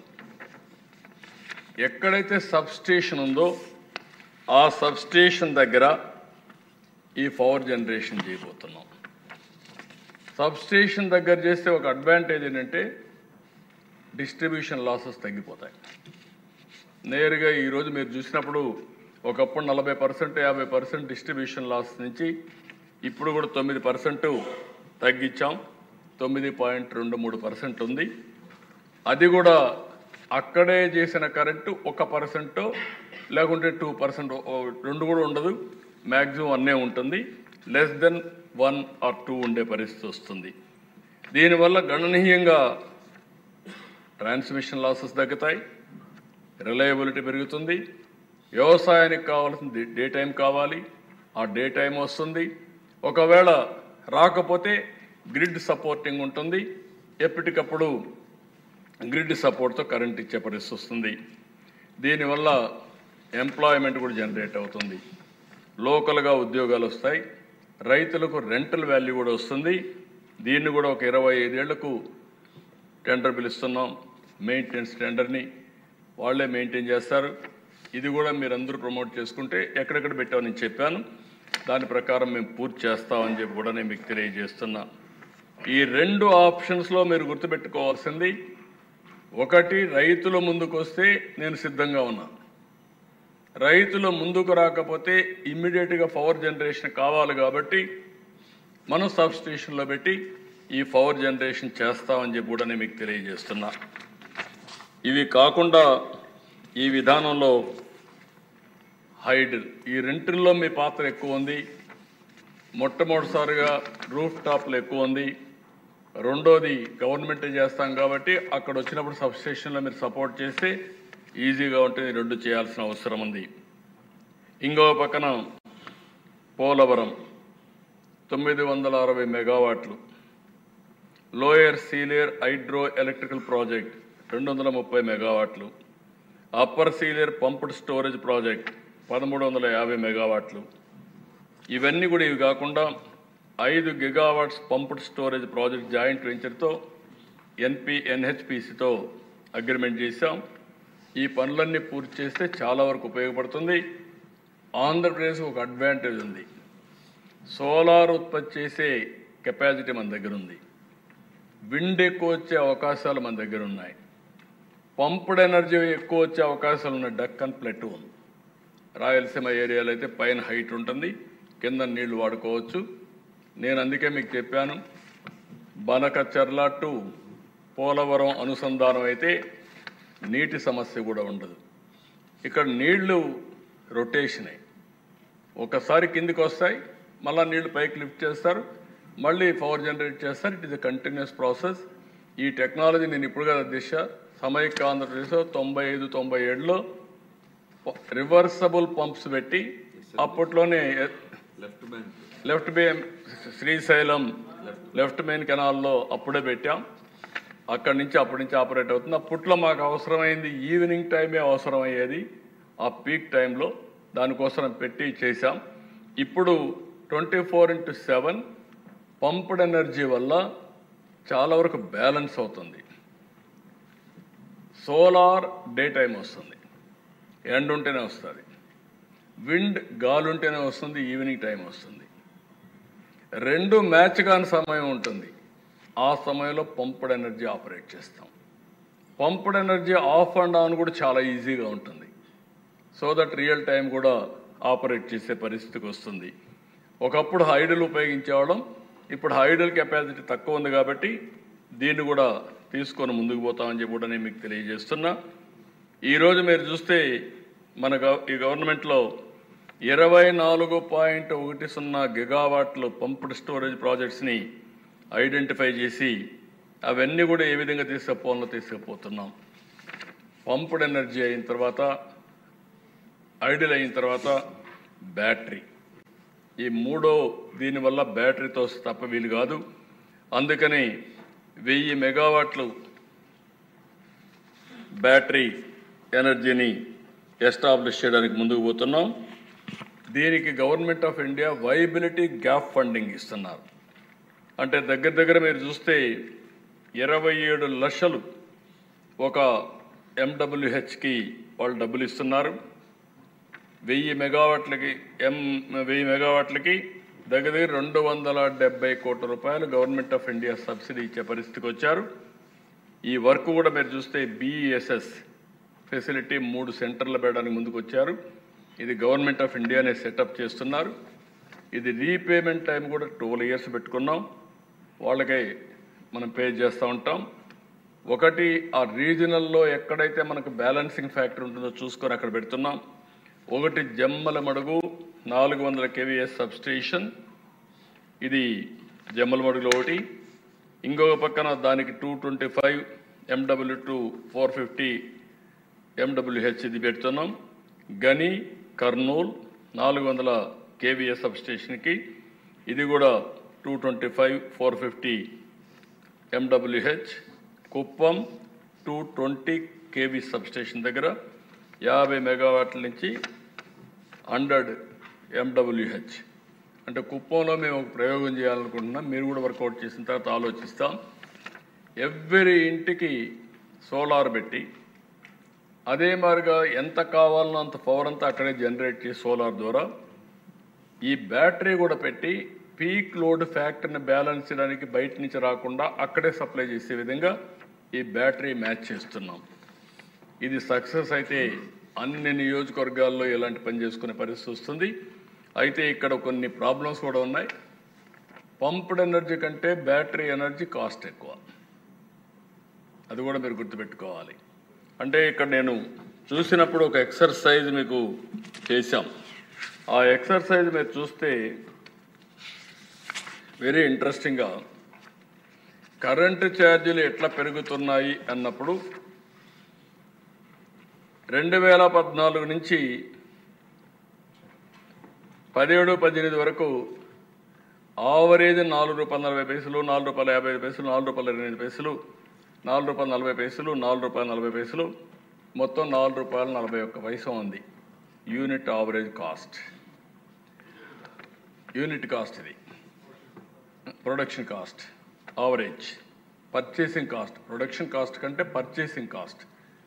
ఒకటి ఐడియల్ ఉంటుంది, ఒకటి థర్మల్ ఉంటుంది, ఇంకోటి విండ్ ఉంటుంది, ఒకటి ప్రైవేటు, ఒకటి గవర్నమెంట్, అన్నీ కలిపి. ఇక్కడికి 19-20కి 23-24కి వస్తే 21-22 5.5, 22-23 7.77, 23-24 7.61. Average cost ₹6.90. ఇక్కడ ₹6.90, అక్కడ ₹4.41. ₹1.50 పెరిగింది. ఈ భారం ఎవరు మోయాలి? ప్రజలే మోయాలి.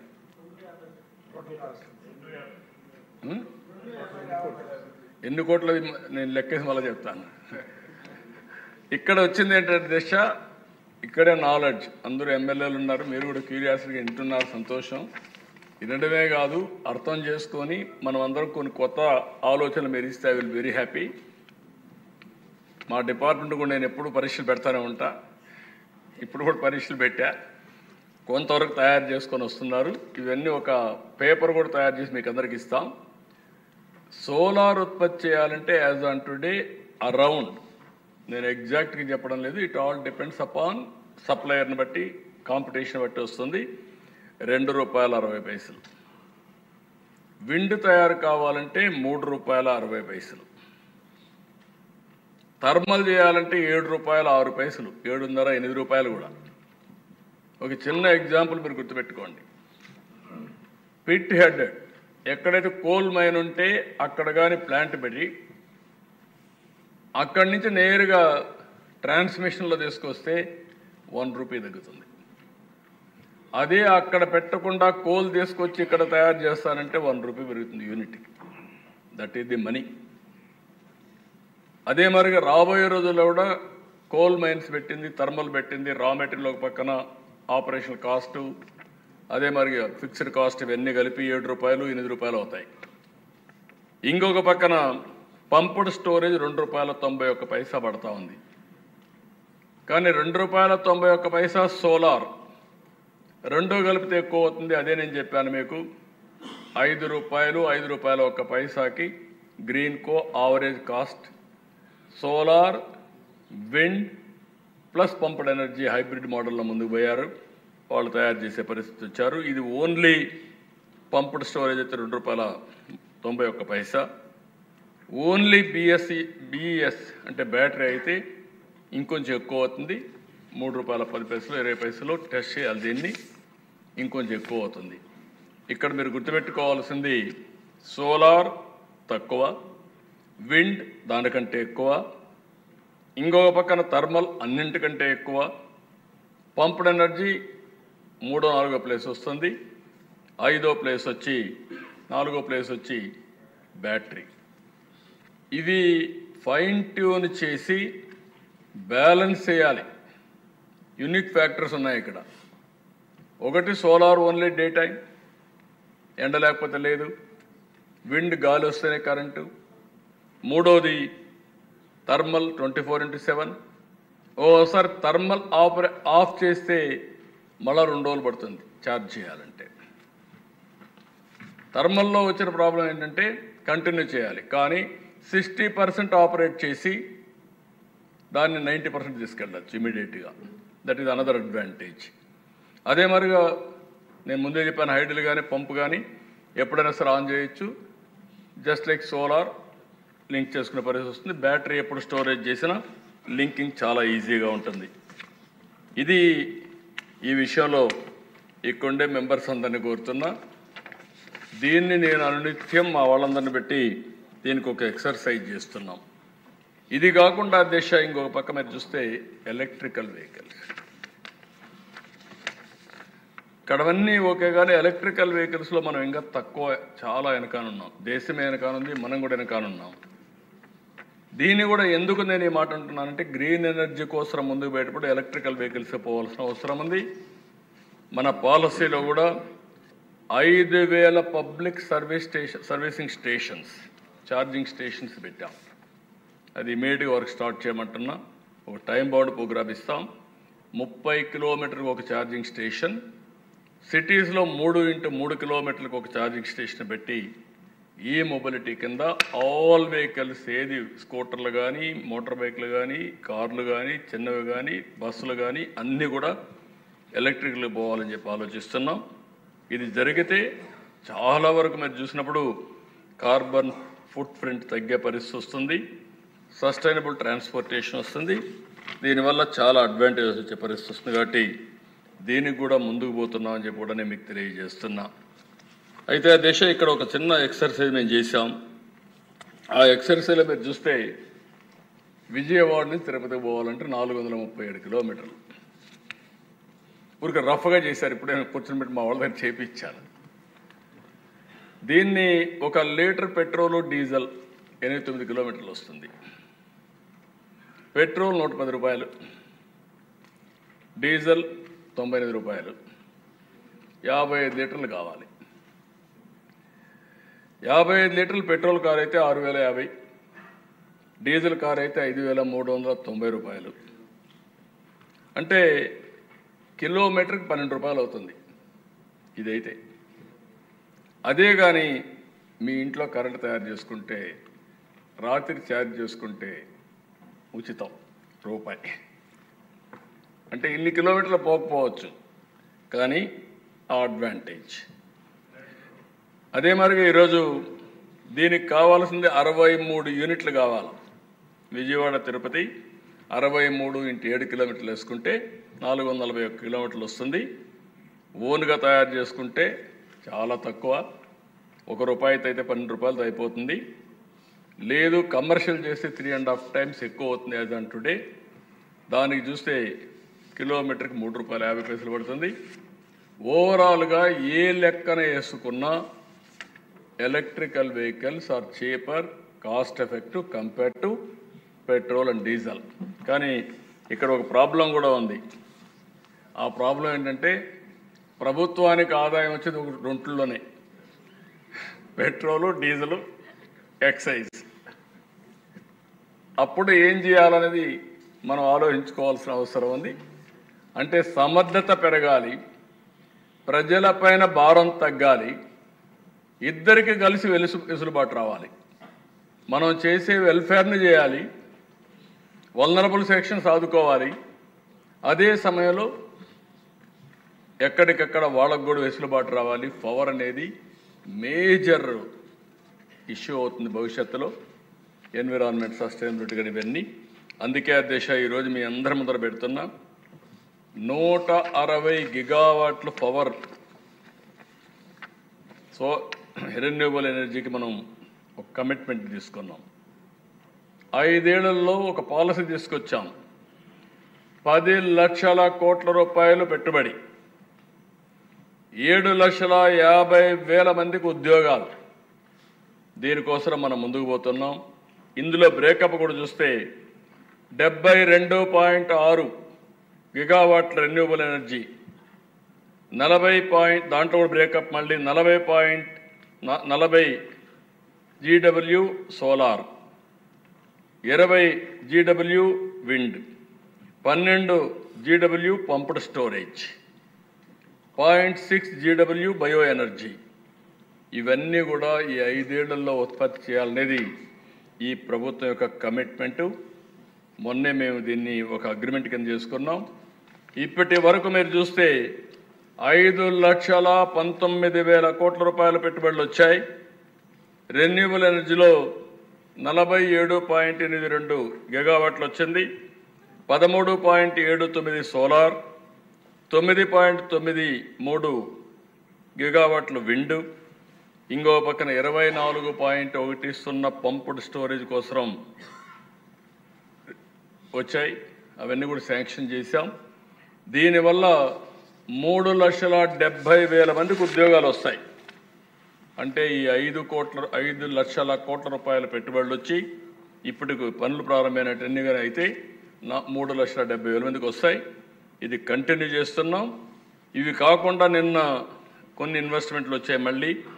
అది కూడా మీరు చూస్తే 1.12 lakh crores వచ్చింది, 26.26 గిగావాట్ రెన్యూవబుల్ ఎనర్జీకి. ఇందులో కూడా 1860 MWH వచ్చి BESS ఒకటి, 632 tons per day of compressed biogas plants వచ్చాయి, 1.2 gigawatts of solar modelling manufacturing వచ్చాయి. బ్యాక్ ఎండ్ కూడా వెళ్తున్నాం. మీరు ఒక విషయం గుర్తుపెట్టుకోవాలి, మనం ఏదో సోలార్ ప్యానల్స్ ఎప్పుడు బయట నుంచి తీసుకొస్తే మనకు ప్రాబ్లం వస్తుంది. కాబట్టి ఎవరైనా టెక్నాలజీ కూడా new technology, now we're moving in the direction back to end to end solutions కోసం. అందుకనే ఇక్కడ మాడ్యూల్ మ్యానుఫ్యాక్చరింగ్ కూడా వెళ్తున్నాం. ఇవన్నీ కానీ వస్తే ఇది ఒక 50,000 ఉద్యోగాలు వస్తాయి. కాబట్టి 10 లక్షల కోట్లు పవర్ సెక్టర్లో ఇన్వెస్ట్మెంట్ అనేది పెద్ద కష్టం కాదు. ఒక్క రెన్యూవబుల్ ఎనర్జీ 10 లక్షల కోట్లు పెట్టుబడులు వస్తాయని మరొక్కసారి ఈ అసెంబ్లీలో ఘంటాపరంగా నేను చెప్పగలుగుతున్నా. That is the confidence you have given. ఇంకో పక్కన దిశ హైయెస్ట్ ప్రియారిటీ ఇచ్చాం. హైడ్రో పవర్ ప్రాజెక్ట్ ఏదైతే పోలవరం అది కంప్లీట్ చేస్తాం, ఫాస్ట్ ట్రాక్లో పెడుతున్నాం. ఇది కాకుండా ఇంకొక పక్కన చూసినప్పుడు కృష్ణపట్నం స్టెబిలైజ్ చేస్తున్నాం. VTPS కమెన్స్ చేశాం, అది కూడా ముందుకు పోయే పరిస్థితి వస్తుంది. రాబోయే 5 సంవత్సరాలు జెన్కో 1,07,000 కోట్ల రూపాయలు ఖర్చు పెట్టి మనకు కావలసిన పవర్ మనం జనరేట్ చేసుకోవడానికి ముందుకు పోతున్నామని చెప్పి కూడా నేను మీకు తెలియజేస్తున్నా. ఇది కాకుండా దేశ ట్రాన్స్మిషన్కి ఈరోజు మీరు ఒకసారి చూస్తే ట్రాన్స్మిషన్ కూడా పెద్ద ఎత్తున ముందుకు పోతున్నాం. ఇప్పటికీ ఈ ప్రభుత్వం వచ్చే నాటికి 10.35% లాసెస్ ఉంటే 9.27%కి తగ్గించాం. ఈ ఒక్క నిర్ణయం వల్ల 1,350 కోట్ల రూపాయలు మనకు సేవింగ్ వచ్చే పరిస్థితికి వచ్చింది. ఈ విధంగా ప్రతి ఒక్క దాన్ని ముందుకు పోవడం కోసం ఏమేం చేయాలని చేస్తున్నాం. ట్రాన్స్మిషన్ ప్రాజెక్ట్స్ కోసం ఒక 6,000 కోట్లు ఖర్చు పెడుతున్నాం. ఇంకా మిగిలినటువంటి డిస్కామ్స్లో అయితే పెద్ద ఎత్తున మీరు అన్నట్టు ఇప్పుడు చాలా విషయాలు చెప్పారు. రవికుమార్ గారు కూడా నాకు బ్రీఫ్ చేశారు. మొత్తం నెక్స్ట్ 5 ఇయర్స్లో ట్రాన్స్మిషన్లో ఒక 16,000 కోట్ల రూపాయలు అదనంగా ఇప్పుడు జరిగే పనులు కాకుండా అదనంగా ఇంకా ఒక 16,000 కోట్ల రూపాయలు ఖర్చు పెట్టి టోటల్గా స్ట్రీమ్ లైన్ చేస్తామని చెప్పి కూడా నేను మీకు తెలియజేసుకుంటున్నాను. ఇది కాకుండా లేటెస్ట్ టెక్నాలజీ తీసుకురావడం, అంతేకాకుండా యూనివర్సిటీ కూడా గ్రీన్ ఎనర్జీకి యూనివర్సిటీ పెట్టడం, ఇది కాకుండా యూనివర్సిటీస్లో కూడా గ్రీన్ ఎనర్జీ పైన రీసెర్చ్ జరగాలి, హ్యూమన్ రిసోర్సెస్ డెవలప్ చేయాలి, దానికి కూడా ప్రాధాన్యత ఇస్తున్నామని చెప్పి కూడా నేను మీకు తెలియజేస్తున్నా. ఫైనల్గా మీరు ఒక నిర్ణయం చూస్తే స్వాపింగ్ కరెంటు విషయంలో కూడా స్వాపింగ్ పోతున్నాం. ఈ సీజన్లో మన దగ్గర సర్ప్లస్ కరెంట్ ఉంది. ఇది వేరే రాష్ట్రాల్లో అవసరం, ఆ సీజన్లో వాళ్ళకి అవసరం. మనం వాళ్ళకిస్తే వాళ్ళు తీసుకుంటారు, వాళ్ళకు మిగిలినప్పుడు మనకు కరెంట్ ఇస్తారు. ఈ స్వాపింగ్ సిస్టంలో కూడా పోయేదాని వల్ల ఈరోజు ఈ మూమెంట్లో 600 మెగావాట్లు ఈరోజు మనకు స్వాపింగ్ వస్తూ ఉంది వేరే రాష్ట్రం నుంచి. అంటే 15 మిలియన్ యూనిట్స్. ఒక రోజుకు 7,50,00,000 రూపాయలు దీనివల్ల ప్రాఫిట్ వస్తుంది. నేను మార్కెట్లో ఇప్పుడు రేటు తక్కువ ఉంది, రేపు ఎల్లుండి రేటు పెరుగుతుంది. ఏప్రిల్ మేలో బాగా పీక్ లోడ్ ఉంటే రేటు విపరీతంగా పెరిగిపోతుంది. నేను ఇచ్చేది కైండ్ ఇస్తున్నా, వాళ్ళ దగ్గర నుంచి కైండ్ తీసుకుంటున్నా, వాళ్ళకో లాభం మాకో లాభం. ఎక్కడైతే పవర్ గ్రిడ్కి పోయి కాంపిటీషన్లు అందుకే నేను చెప్పాను 13 రూపాయలకు కొన్నా, మొన్న కూడా 7.70 అంటే ఓసారి పీక్ లోడ్ వచ్చినప్పుడు 10 రూపాయలు పెట్టుకొనేసారు. అలాంటి వినూత్నమైన కార్యక్రమాలు పెట్టుకొని నేను ముందే మీ అందరికీ చెప్పాను. ఈరోజు మీరు చూస్తే 5 రూపాయల 80 పైసలు ఉంది కరెంటు ఓపెన్ మార్కెట్లో కొనుక్కోవాలంటే. మంది ఆవరేజ్ కాస్ట్ 4 రూపాయల 80 పైసలు. అంటే ఈరోజు మనకు వచ్చేది 4 రూపాయల 80 పైసలకే వస్తూ ఉంది. దిస్ ఈజ్ హౌ మనం దీన్ని సేవింగ్ చేసే అవకాశం ఉంది. ఫైనల్గా నేను మిమ్మల్ని అందరూ ఒకటే కోరుతున్నా, 5 రూపాయల 19 పైసల నుంచి 4 రూపాయల 80 పైసలు ఆవరేజ్ కాస్ట్ తగ్గిస్తాం. రెండోది, నేను ఇంతవరకు మీకు అందరికీ చెప్పినట్టు మీరు కూడా వీలైనంత వరకు, వీలైనంత కాదు కంపల్సరీగా ప్రతి ఒక్క ఎమ్మెల్యే శ్రద్ధ పెట్టి మీకు ఓట్లు వేసిన ప్రజలకు న్యాయం చేయడం కోసం ఈ సంవత్సరం 10,000 రూఫ్ టాప్ పేదలైనటువంటి ఎస్సీ ఎస్టీకి మీరు అందుబాటులో పెట్టే బాధ్యత మీది. దానికి ఏం కావాలో అన్ని అరేంజ్మెంట్ చేస్తాం. అదర్స్ కూడా ఇవ్వండి. 78,000 రూపాయలు వాళ్ళకు కూడా సబ్సిడీ ఇస్తాం. వాళ్ళు బ్యాంకులో తీసుకుంటే తీసుకోమనండి, లేదంటే మనమే ఇస్తాం, దాన్ని అడ్జస్ట్మెంట్ చేసుకుంటాం. 9 ఇయర్స్ ఆఫ్ ఫెసిలిటీ ఇస్తాం. రీపేమెంట్ షెడ్యూల్ కూడా 9 ఇయర్స్ ఇస్తాం. కాబట్టి వాళ్ళకి భారం పడకుండా వాళ్ళు వాడుకుంటే 9 ఇయర్స్లో పే చేస్తారు. కరెంటే ఇస్తే 9 ఇయర్స్లో అడ్జస్ట్ అయిపోతుంది, ఇంకా ముందే కూడా అడ్జస్ట్ అయిపోతుంది. ఒకవేళ ముందే కరెంటు కానీ వాళ్ళు కానీ ఇచ్చేసేయగలిగితే, రుణం ఇచ్చేయగలిగితే తర్వాత వాళ్ళకు ₹2.99 ఇప్పుడు ఇంకా రాబోయే రోజులు పెరిగితే ఇస్తాం. ఆ విధంగా యూనిటీ కరెంటు ఛార్జీలు కూడా వాళ్ళకి పే చేస్తాం. 360 మెగావాట్ యూనిట్స్ తయారు చేస్తారు. వాళ్ళు 200 వాడుకున్నారనుకోండి, 160 బ్యాక్ ఇవ్వచ్చు. మొత్తం అప్పు తీరిపోతే 160 × 2 రూపీస్, ₹2.09 మనం పే చేసే పరిస్థితి వస్తుంది. కాబట్టి దిశ ఇది ప్రతి ఒక్కరు కూడా ఈ విషయంలో మీరు ముందుకు రావాల్సిందిగా నేను కోరుకుంటూ, ఇప్పుడే నేను ఛార్జింగ్ విషయం కూడా చెప్పాను ఏం జరుగుతుందని. ఇవి మనం ఒక వినూత్నమైన ఎక్సర్సైజ్కు శ్రీకారం చుట్టాం. ఫస్ట్ టైం ఇక్కడ ఉండే మెంబర్స్కి కానీ ప్రజలకు కానీ అర్థం చేసుకోవాలంటే కొంచెం టెక్నికల్ సబ్జెక్ట్ కాబట్టి ఇంటిపైన కరెంటు ఓకే అంతవరకు బాగా ఈ మధ్య అర్థమవుతా ఉంది, మన ఇంటిపైన కరెంటు తయారు చేసుకోవచ్చని. కానీ ఎట్లా చేసుకోవాలి, దీనివల్ల లాభాలు ఏంటి, ఇప్పుడు కూడా మేము సర్వేలు అడిగినా లేకుంటే ప్రజలను అడిగినా ఎవరికి తెలియదు. మీరు కూడా మాట్లాడడం లేదు. నిన్న మొన్న నేను అడిగినప్పుడు మీరు అన్నారు మాకు కూడా తెలియదు, మీరు వివరాలు చెప్పండి అంటే అందుకే ఈరోజు తీసుకొచ్చి మేము ముందర పెట్టాం. తప్పకుండా దీనిపైన డీటెయిల్స్ అని తయారు చేసి 2-3 రోజుల్లో రవికుమార్ గారికి కోరుతున్నా, ఇక్కడే మీ చీఫ్ సెక్రటరీ గారు ఉన్నారు, ఒక నోట్ తయారు చేస్తారు. మేమన్నీ కూడా గైడ్లైన్స్ ఇస్తాం, ఏజెన్సీలు ఇస్తాం. ఒకవేళ మేము పెట్టిన వ్యక్తి సరిగా పనిచేయకపోతే అగ్రిగేటర్, కాంట్రాక్టర్ కాదు, కాంట్రాక్టర్ మీకు సంబంధం లేదు, బీ క్లియర్. మళ్ళీ కాంట్రాక్టర్ని ఇది చేస్తే మొత్తం ఇదవుతుంది. అగ్రిగేటర్ కానీ మీకు మనుషులకి ఎంత అని ఇస్తాం, ఇంటింటికి ఎంతో అంత డబ్బులు ఇస్తాం. ఒకవేళ మేము పెట్టినోడు బాగలేకపోతే మేము మంచి ఏజెన్సీ పెడుతున్నాం, మీరు పెడతాంటే పెట్టండి, మళ్ళీ దాన్ని బంగిల్ చేయొద్దండి. ముందు పని చేయించుకోవడం మనం అనుకున్న లక్ష్యం. ప్రతి నియోజకవర్గంలో 10,000 రూఫ్ టాప్ సోలార్ ప్యానెల్స్ పెట్టించడం మీ బాధ్యత. దీనికి వర్కౌట్ చేయండి, మళ్ళీ ఎప్పటికప్పుడు రివ్యూ చేసుకుంటాం. ఇది ఒక గేమ్ చేంజర్గా తయారవుతుంది నా లెక్క ప్రకారం. దీనివల్ల మనం ఊహించిన ఫలితాలు రాబోతాయి.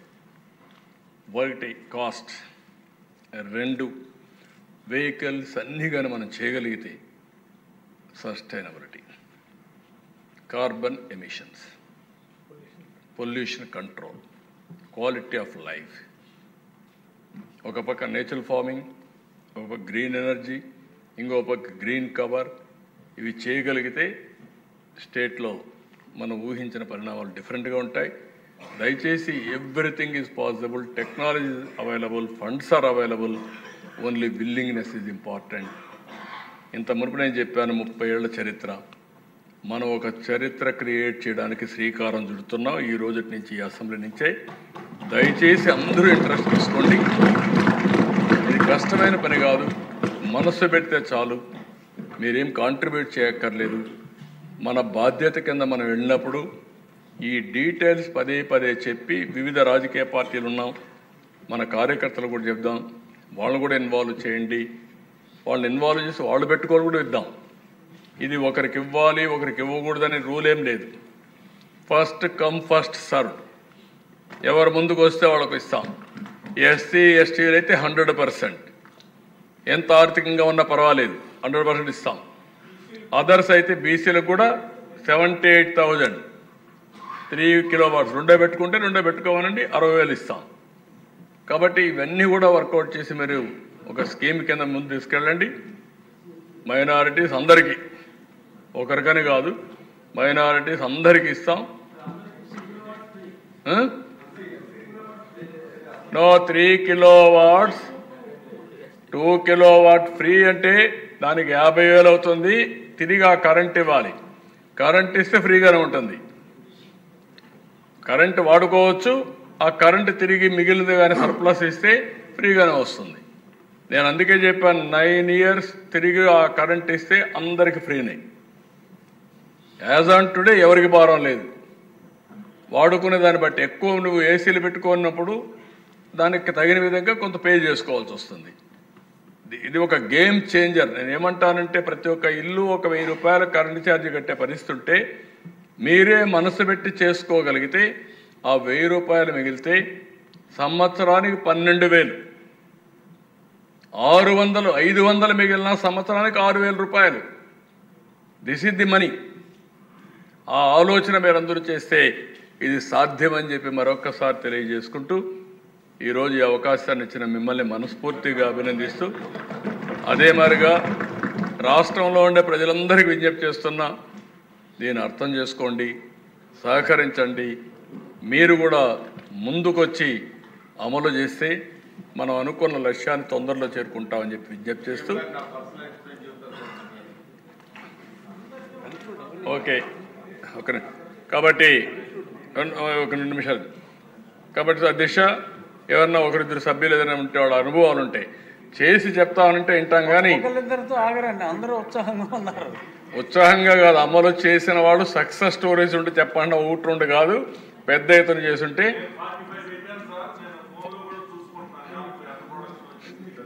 Okay please. సార్, సీఎం గారు 2014-19లో ముఖ్యమంత్రి అయినప్పుడు ఆయన ఎక్కువగా సేంద్రీయ వ్యవసాయం గురించి చెప్పేవారు.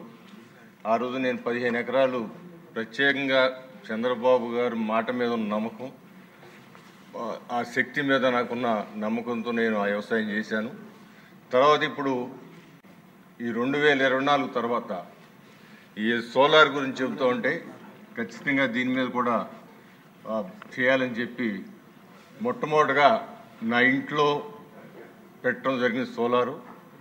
నాకు మంత్లీ 25,000 రూపాయలు యావరేజ్ బిల్లు వచ్చేది. ఇప్పుడు 4,500 బిల్లు వస్తూ ఉంది.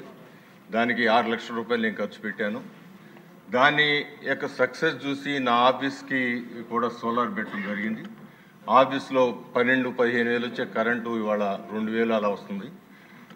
ఈ 2 సక్సెస్ అయిన దాని మీద నా ఫ్యాక్టరీకి 200 కేవీ ఉన్న ఫ్యాక్టరీకి 60 లక్షల రూపాయలతో దానికి కూడా సోలార్ పెట్టాను. నాకు ఇప్పుడు అది 6 లక్షలు, 4.5 నుంచి 6 లక్షలు వచ్చే విద్యుత్ నుంచి ఈరోజు నాకు 2,500,000 బిల్లు వస్తుంది. అంటే అక్కడ సుమారు 3 లక్షలు యావరేజ్న సేవ్ అయిందని చెబుతూ ఉన్నారు ఫ్యాక్టరీలో. అది కూడా సక్సెస్ అయిందని చెప్పి భావించి ఇప్పుడు 600 కేవీ ఉన్న ఇంకో ఫ్యాక్టరీ కూడా 60 లక్షలతో 60 లక్షలు 1 కోటి రూపాయలతో ఇన్స్టాల్ చేస్తూ ఉన్నారు. సో దీని మీద నా మెసేజ్ చెప్పేది ఏంటంటే, యావరేజ్గా మనకు 12 లక్షల రూపాయలు నెలకు కరెంట్ కడతా ఉన్నాం. ఇప్పుడు 6 లక్షల రూపాయల పైన మనకి సేవ్ అవుద్దని చెప్తా ఉన్నారు. ఆ లెక్క చూస్తే 4 ఇయర్స్లో నాకు నేను పెట్టిన ఇన్వెస్ట్మెంట్ అంతా వచ్చేస్తుందని, ఆ తర్వాత కంపెనీ వాళ్ళు నాకు 25 సంవత్సరాలు గ్యారంటీ ఇస్తూ ఉన్నారు. దీని మీద చాలా సేవ్ అవుద్ది. కరెంటు తర్వాత 20 సంవత్సరాల పాటు నేను కరెంట్ ఉచితంగా ఇవన్నీ వాడుకున్నట్టు అవుద్దని చెప్పి, నాకు ఇప్పుడున్న సక్సెస్ ప్రకారం వాళ్ళు ఇచ్చిన 25 సంవత్సరాల గ్యారంటీ కరెక్ట్ అయితే ఖచ్చితంగా నాకు 20 సంవత్సరాల పాటు నేను ఉచితంగా కరెంటు పొందుతాననేది నాకు ప్రాక్టికల్ ఎక్స్పీరియన్స్. ఇప్పటికీ ఆల్రెడీ 200 కేవీ రన్ అవుతుంది, ఇంటికి రన్ అవుతుంది, ఆఫీస్ రన్ అవుతుంది, 600 కేవీ ఇన్స్టాల్. ఇప్పుడు మీరు చేయవలసింది ఏంటంటే, మీ విజయవాడ తూర్పులో మీ ఇంటికి మీ ఆఫీస్కి చేసుకున్నట్టు 10,000 అందరికన్నా ముందు మీరు కంప్లీట్ చేస్తే మీరు చెప్పిన దానికి ఒక సార్థకత వస్తుంది. ఇంకొద్దు సార్, ప్లీజ్ దయచేసి అర్థం చేసుకోండి. అందరూ ఆకలితో ఉన్నారు, వెళ్ళిపోతున్నారు.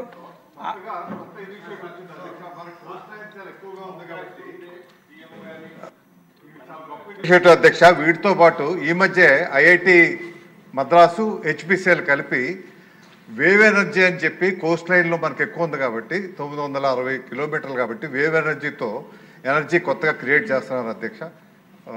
తమరు వారిని పిలిపించుకుంటే మొన్న ఢిల్లీ ఎగ్జిబిషన్లో కూడా పెట్టారు అధ్యక్ష. అది సక్సెస్ఫుల్ మోడల్ అవుతుంది. అది చేస్తే ఇండియాలోనే నెంబర్ 1 అవుతుంది అధ్యక్ష. చాలా దేశాలు కూడా లేవు, ఏదో 1-2 దేశాలే చేస్తారు అధ్యక్ష. మీతో వేవ్ ఎనర్జీ సార్, సముద్రం నుంచి వచ్చే వేవ్ ఎనర్జీ సార్.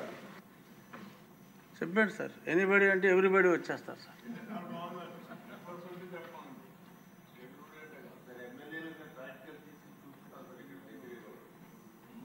మంచి ఆలోచన.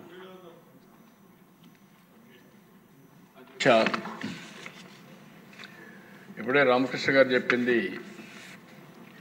టైడల్ ఎనర్జీ వేవ్స్ మీద. ఇది కూడా చాలాసార్లు రీసెర్చ్ జరుగుతూ ఉంది. కొన్ని ఇక్కడ పెట్టారు కానీ కాస్ట్ ఎక్కువ. నేను ఇప్పుడు మీకు ఒక ఎగ్జాంపుల్ చెప్పాను. మనకు సీ కోస్ట్ చాలా ఉంది. ఎప్పుడు కూడా టెక్నాలజీస్ అన్నీ బ్రేక్ త్రూ రావాలి, స్కేలింగ్ పెంచాలి. ఆ బ్రేక్ త్రూ రావడానికి కొన్ని టైం అవుతాయి. ఉదాహరణకు ఒక ఎగ్జాంపుల్ చెప్తున్నాను మీకు. నేను ఐటీ ప్రమోట్ చేశాను. కొంతమంది నన్ను అంటూ ఉంటారు, ఇది ఏదో మాట్లాడుతూ ఉంటారని. ఇప్పుడు కూడా సోషల్ మీడియాలో గాసిప్ జరుగుతూ ఉంటుంది. నేను ఏఐ అంటే ఏఐ కావాలన్నా అంటే నువ్వు ఈరోజు ఆలోచిస్తాను, నేను ఈరోజు రేపు ఎల్లుండి ఆలోచిస్తున్నా. అది డిఫరెన్స్. ఉదాహరణకు మీరు చెప్పిన దానిపైన ఒకప్పుడు బయోటెక్నాలజీ ఎవరికి అర్థం కాలేదు. బయోటెక్నాలజీ ఎందుకో నాకు అనిపించింది biotechnology the future after information technology. అప్పుడు బిల్ గేట్స్తో మాట్లాడినప్పుడు మీరు ఇన్ఫర్మేషన్ టెక్నాలజీ బ్రేక్ త్రూ వచ్చింది, బ్రహ్మాండంగా చేశారు, why can't you go for biotechnology అని అడిగాను. ఆయన అన్నాడు అది ఫ్యూచరిస్టిక్ టెక్నాలజీ, ఇప్పటి వరకు బ్రేక్ త్రూ రాలేదు, ఇప్పుడు నేను దాని మీద శ్రద్ధ పెట్టలేనని చెప్పి అన్నాడు. అప్పుడు నేను వదిలిపెట్టలేదు. ఐసిఐ వగూలు ఉండేవాడు చైర్మన్, కామత్ ఎండి, వాళ్ళని పిలిపించి దగ్గర 1200 ఎకరాలు వ్యాన్పిక్ సిటీ బయోటెక్నాలజీ పార్క్ హైదరాబాద్లో క్రియేట్ చేసాం. ఒక పైసా నేను ఇవ్వలేదు, ల్యాండే ఇచ్చాను. ఈరోజు ఐఎమ్ ప్రౌడ్ టు సే మీరందరూ కూడా సగం మంది బతికారంటే భారత్ బయోటెక్లో తయారు చేసిన వ్యాక్సిన్ వల్ల మనందరికీ తెయ్యాం. ఇక్కడ తయారు చేసిన వ్యాక్సిన్ 100 కంట్రీస్కి పంపించి ప్రపంచంలో 100 దేశాల్లో మనుషులు బతికిచ్చి దేశానికి మంచి పేరు వచ్చిందంటే 2000 సంవత్సరంలో ఈ బయోటెక్నాలజీ పార్క్కి శ్రీకారం చుట్టాం. ఈరోజు 400-500 కంపెనీలు అక్కడ పనిచేసే పరిస్థితికి వచ్చాయి. మీరు అన్నట్టు ఇది కొంచెం ఒకప్పుడు కూడా నేను చెప్పాను ప్రోబిటివ్ కాస్ట్. విండ్ కూడా ఒకప్పుడు సోలార్ కానీ విండ్ కానీ 10 రూపాయలు, 15 రూపాయలు, 20 రూపాయలు ఉంటే అప్పుడు ఎవరు చేయలేదు. ఇప్పుడు ఇది చేస్తున్నారు. కానీ పైలట్ ప్లాంట్ ఇది 17 రూపాయల 60 పైసలు యూనిట్ కాస్ట్. 17 రూపాయల 60 పైసలు అయితే నేను కరెంటు ఛార్జీలు కూడా తగ్గించాలనుకుంటున్నాను. మళ్ళీ కరెంటు ఛార్జీలు పెంచితే చాలా సమస్యలు వస్తాయి. నా అనుభవంతో ఒకసారి అయితే హైదరాబాద్కి నీళ్ళు ఇవ్వాలంటే చాలామంది చాలా ప్రయోగాలు చేశారు. ఎక్కడి నుంచి తేవాలా, ఎట్లా తేవాలి ఇవన్నీ ఆలోచిస్తూ నీళ్లు లేకపోతే ఇండస్ట్రీ రాదు. దెన్ వరల్డ్ బ్యాంక్ని అడిగాను డబ్బులు ఇమ్మని. వాళ్ళు అన్నారు మీరు 20 లీటర్లకు 20 రూపాయలు కన్జ్యూమర్ దగ్గర వసూలు చేయడుకుంటే మీకు డబ్బులు ఇస్తామని. ఆ అగ్రిమెంట్ని సంతకం పెడితే ఇంకా నాకు ఓట్లు వేయడం మానేస్తారు. వీలు కాదని చెప్పాను. వీలు కాదంటే నేను ఆలోచించి నేను ఒక ప్రాజెక్ట్ తయారు చేసి నాగార్జున సాగర్ నుంచి హైదరాబాద్ తీసుకురావడానికి ఎస్టిమేట్స్ తయారు చేసి 9 నెలల్లో పైప్ లైన్లు పూర్తి చేసి రోడ్డు పక్కనే ల్యాండ్ ఎక్విజిషన్ కూడా చేయకుండా హైదరాబాద్ తీసుకొచ్చాను. That is a game changer. అప్పట్లోనే 900 కోట్లు ఖర్చు పెట్టాం, 900-1000 కోట్లు ఖర్చు పెట్టాం. అట్లా వినూత్నమైన ఆలోచన మీకు రావాలి. ఐడియా ఈజ్ వెరీ గుడ్, కానీ అది ఇప్పట్లో పెట్టుకోవాలి. రేపు అఫోర్డబుల్గా రేట్ వస్తే అందరికంటే ముందు నేను ఉంటా. అక్కడ అవసరమైతే పైలట్ కూడా చేద్దాం. పైలట్ చేయడం వేరే, స్కేలింగ్ చేయడం వేరే. పైలట్ చేద్దాం, ఒకసారి వర్కౌట్ చేస్తాం, పైలట్ చేద్దాం.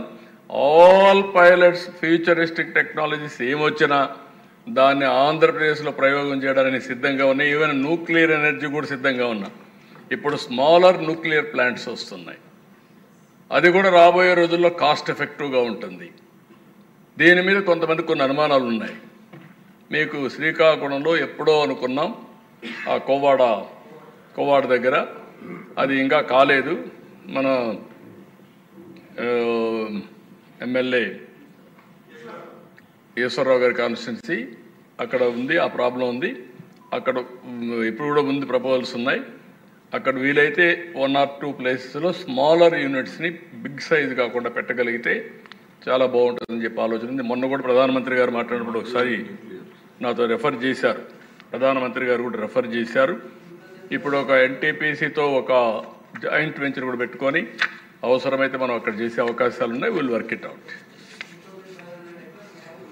ఐడియా ఉంది, నాకు అన్ని ఐడియా ఉంది. డబ్బులు పే చేశాం, రీహాబిలిటేషన్ పే చేశాం. నేను ఇప్పుడు కాదు, ఒక 15-20 ఏళ్ళ నుంచి దాంతో అసోసియేట్ అయ్యాను. ఇది ఇప్పుడు ప్రాజెక్ట్ కాదు. ఒకప్పుడు రష్యా అన్నారు, ఇంకొకటి అన్నారు, ఏది కాలేదు. ఇప్పుడు అవకాశం ఉంది, will work it out. Okay, అందరికి అర్థమైంది అనుకుంటున్నాను. ముందు మీకు అర్థమైతే ప్రజలకు అర్థమవుతుంది. ఓకే, చెప్పిన 10,000 యూనిట్లు పెద్ద ప్రాబ్లం కాదు సార్. ఎందుకంటే ఎస్సీ ఎస్టీ వరకు వీఆర్ గోయింగ్ అండ్ ఫ్రీ. అలాగే ఇతర కమ్యూనిటీస్కి వచ్చినప్పుడు సబ్సిడీ 78,000 రూపాయలు ఇస్తా అనే ఒక ఏదైతే అనౌన్స్ చేశారో వీఆర్ టేకింగ్ రెస్పాన్సిబిలిటీ సార్. ఇది కూడా స్టేట్ ఎంకరేజ్మెంట్. ఎస్సీ ఎస్టీకి సంబంధించినంత వరకు 100% సబ్సిడీలు వెళ్తా ఉన్నాం కనుక ఎమ్మెల్యేస్ అందరూ కూడా they will take part of it. స్టేట్లో మీరు తీసుకునే నిర్ణయానికి we are committed sir. Thank you.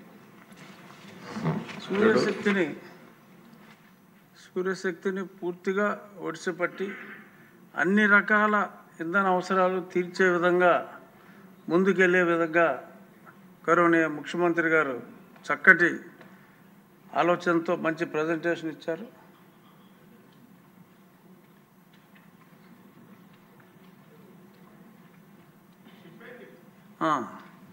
So ఈ విధంగా మనం ఎలాగో ముందుకెళ్తాం. 10,000 గృహాలు యుద్ధ ప్రాతిపదికన పోటీతత్వంతో అందరూ పనిచేస్తాం. ఇది అయిన తర్వాత పెద్దలు నారా చంద్రబాబు నాయుడు గారి పేరు నారా సూర్యబాబు నాయుడు గారుగా మారుతుందేమో అని సూర్యశక్తిని ఒడిసిపెట్టినందుకు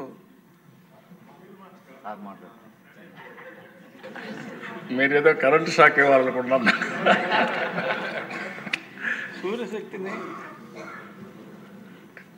ఏది కూడా దిశ ముందు చూపుతో ఆలోచించడం చాలా అవసరం. ఒకసారి దావోస్లో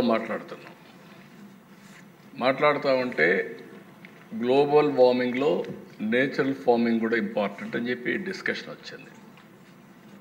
డిస్కషన్ వస్తే ఏం చేయాలని ఆలోచించినప్పుడు నాకు ఇక్కడ పద్మశ్రీ అవార్డు గ్రహీత పాలేకర్, సుభాష్ పాలేకర్, అతను ట్రైన్ చేస్తున్నాడు. అప్పట్లో అతను పిలిపించి మాట్లాడాను, క్లాసెస్ పెట్టేవాళ్ళం. అది అయిన తర్వాత విజయ్ కుమార్ అని ఒక ఐఏఎస్ ఆఫీసర్ రిటైర్ అయితే అతన్ని సీఈఓగా నువ్వు ఉండవయా, నువ్వు పనిచేయవా అంటే నాకెందుకు సరే ఇవన్నీ అన్నాడు. నేను కాదు, నీకు చాలా మంచి పేరు వస్తుంది, నేను పూర్తిగా సపోర్ట్ చేస్తూ ఉండమంటే ఉన్నాడు. ఇప్పుడు ఎంత ఎంజాయ్ చేస్తున్నా అంటే ప్రపంచం మొత్తం మన ప్రకృతి వ్యవసాయాన్ని చూడడానికి వస్తున్నారు. I'm very proud. రాబోయే రోజుల్లో 5 సంవత్సరాల్లో 50 లక్షల ఎకరాల్లో నేచురల్ ఫార్మింగ్ చేసి ప్రపంచానికే ఆదర్శంగా మనం తయారు చేయబోతున్నాం. దేశ రికార్డ్. ఇప్పుడు దాంట్లో కూడా మీరు చూస్తే అక్కడికి వదిలిపెట్టలేదు, ట్రేసబిలిటీకి వెళ్ళాం అండ్ ఆల్సో సర్టిఫికేషన్కి వెళ్ళాం. నెక్స్ట్ అసెంబ్లీ వస్తే ఇక్కడ మీకు అందరికీ నేచురల్ ఫార్మింగ్లో వచ్చిన ఫుడ్డే సప్లై చేయాలనుకుంటున్నా. చెప్పాను మా వాళ్ళకి, ఇక్కడ అగ్రికల్చర్ మినిస్టర్ ఈరోజు లేడు, అవన్నీ ఇక్కడ షాప్ పెట్టి డోర్ డెలివరీ కానీ ఇక్కడ ఇవ్వడం కానీ, అమరావతిలో ఎవరైనా భోంచేయాలంటే పెస్టిసైడ్స్ లేకుండా, అదే సమయంలో ఎరువులు లేకుండా నేచురల్ ఫుడ్ తినే పరిస్థితిలో ఉండాలి. దానికి సపోర్ట్ కూడా సర్టిఫికేషన్ ఇస్తాం. కాబట్టి ఇవన్నీ చేస్తామని చెప్పి తెలియజేసుకుంటూ, ఇప్పుడు ఇక్కడికి వచ్చినప్పుడు ఏ విధంగా స్ట్రక్చర్ చేయాలని ఆలోచిస్తున్నాం. ఇప్పుడు కేంద్ర ప్రభుత్వం 60,000 రూపాయలు ఇస్తారు, 75,000 అయితే ఇంకొక పక్కన వాళ్ళే పెట్టుకుంటారు. బీసీలకు కూడా 25% అంటే 60,000 ప్లస్ ఒక 20,000 ప్రాజెక్ట్లో సబ్సిడీ ఇవ్వడానికి నేను ముందుకు వస్తున్నా. అంటే 35,000 రూపాయలు వాళ్ళు పెట్టుకుంటారు, నేను 20,000 రూపాయలు ఇస్తాను. 80,000 రూపాయలు వాళ్ళకి సబ్సిడీ వస్తుంది. 2 కిలోవాట్లు పెట్టుకుంటే 80,000 రూపాయలు సబ్సిడీ ఇస్తామని చెప్పి బీసీలు కూడా తెలియజేస్తున్న. డబ్బులు లేవు కానీ మనసుంది. బీసీస్ ఎప్పుడు కూడా తెలుగుదేశం పార్టీని ఎన్డీఏని గౌరవించారు, బ్యాక్ బోన్గా పనిచేశారు. అందుకే నేను చేయకపోతే మిస్ అయిపోతాననే ఉద్దేశంతోనే 20,000 రూపాయలు అదనంగా సబ్సిడీ ఇస్తామని చెప్పి కూడా నేను మీకు తెలియజేస్తున్నాను. బీసీ మంత్రి గారు నమస్కారం. మీరు లేచి థ్యాంక్స్ చెప్పండి బీసీ మంత్రి గారు.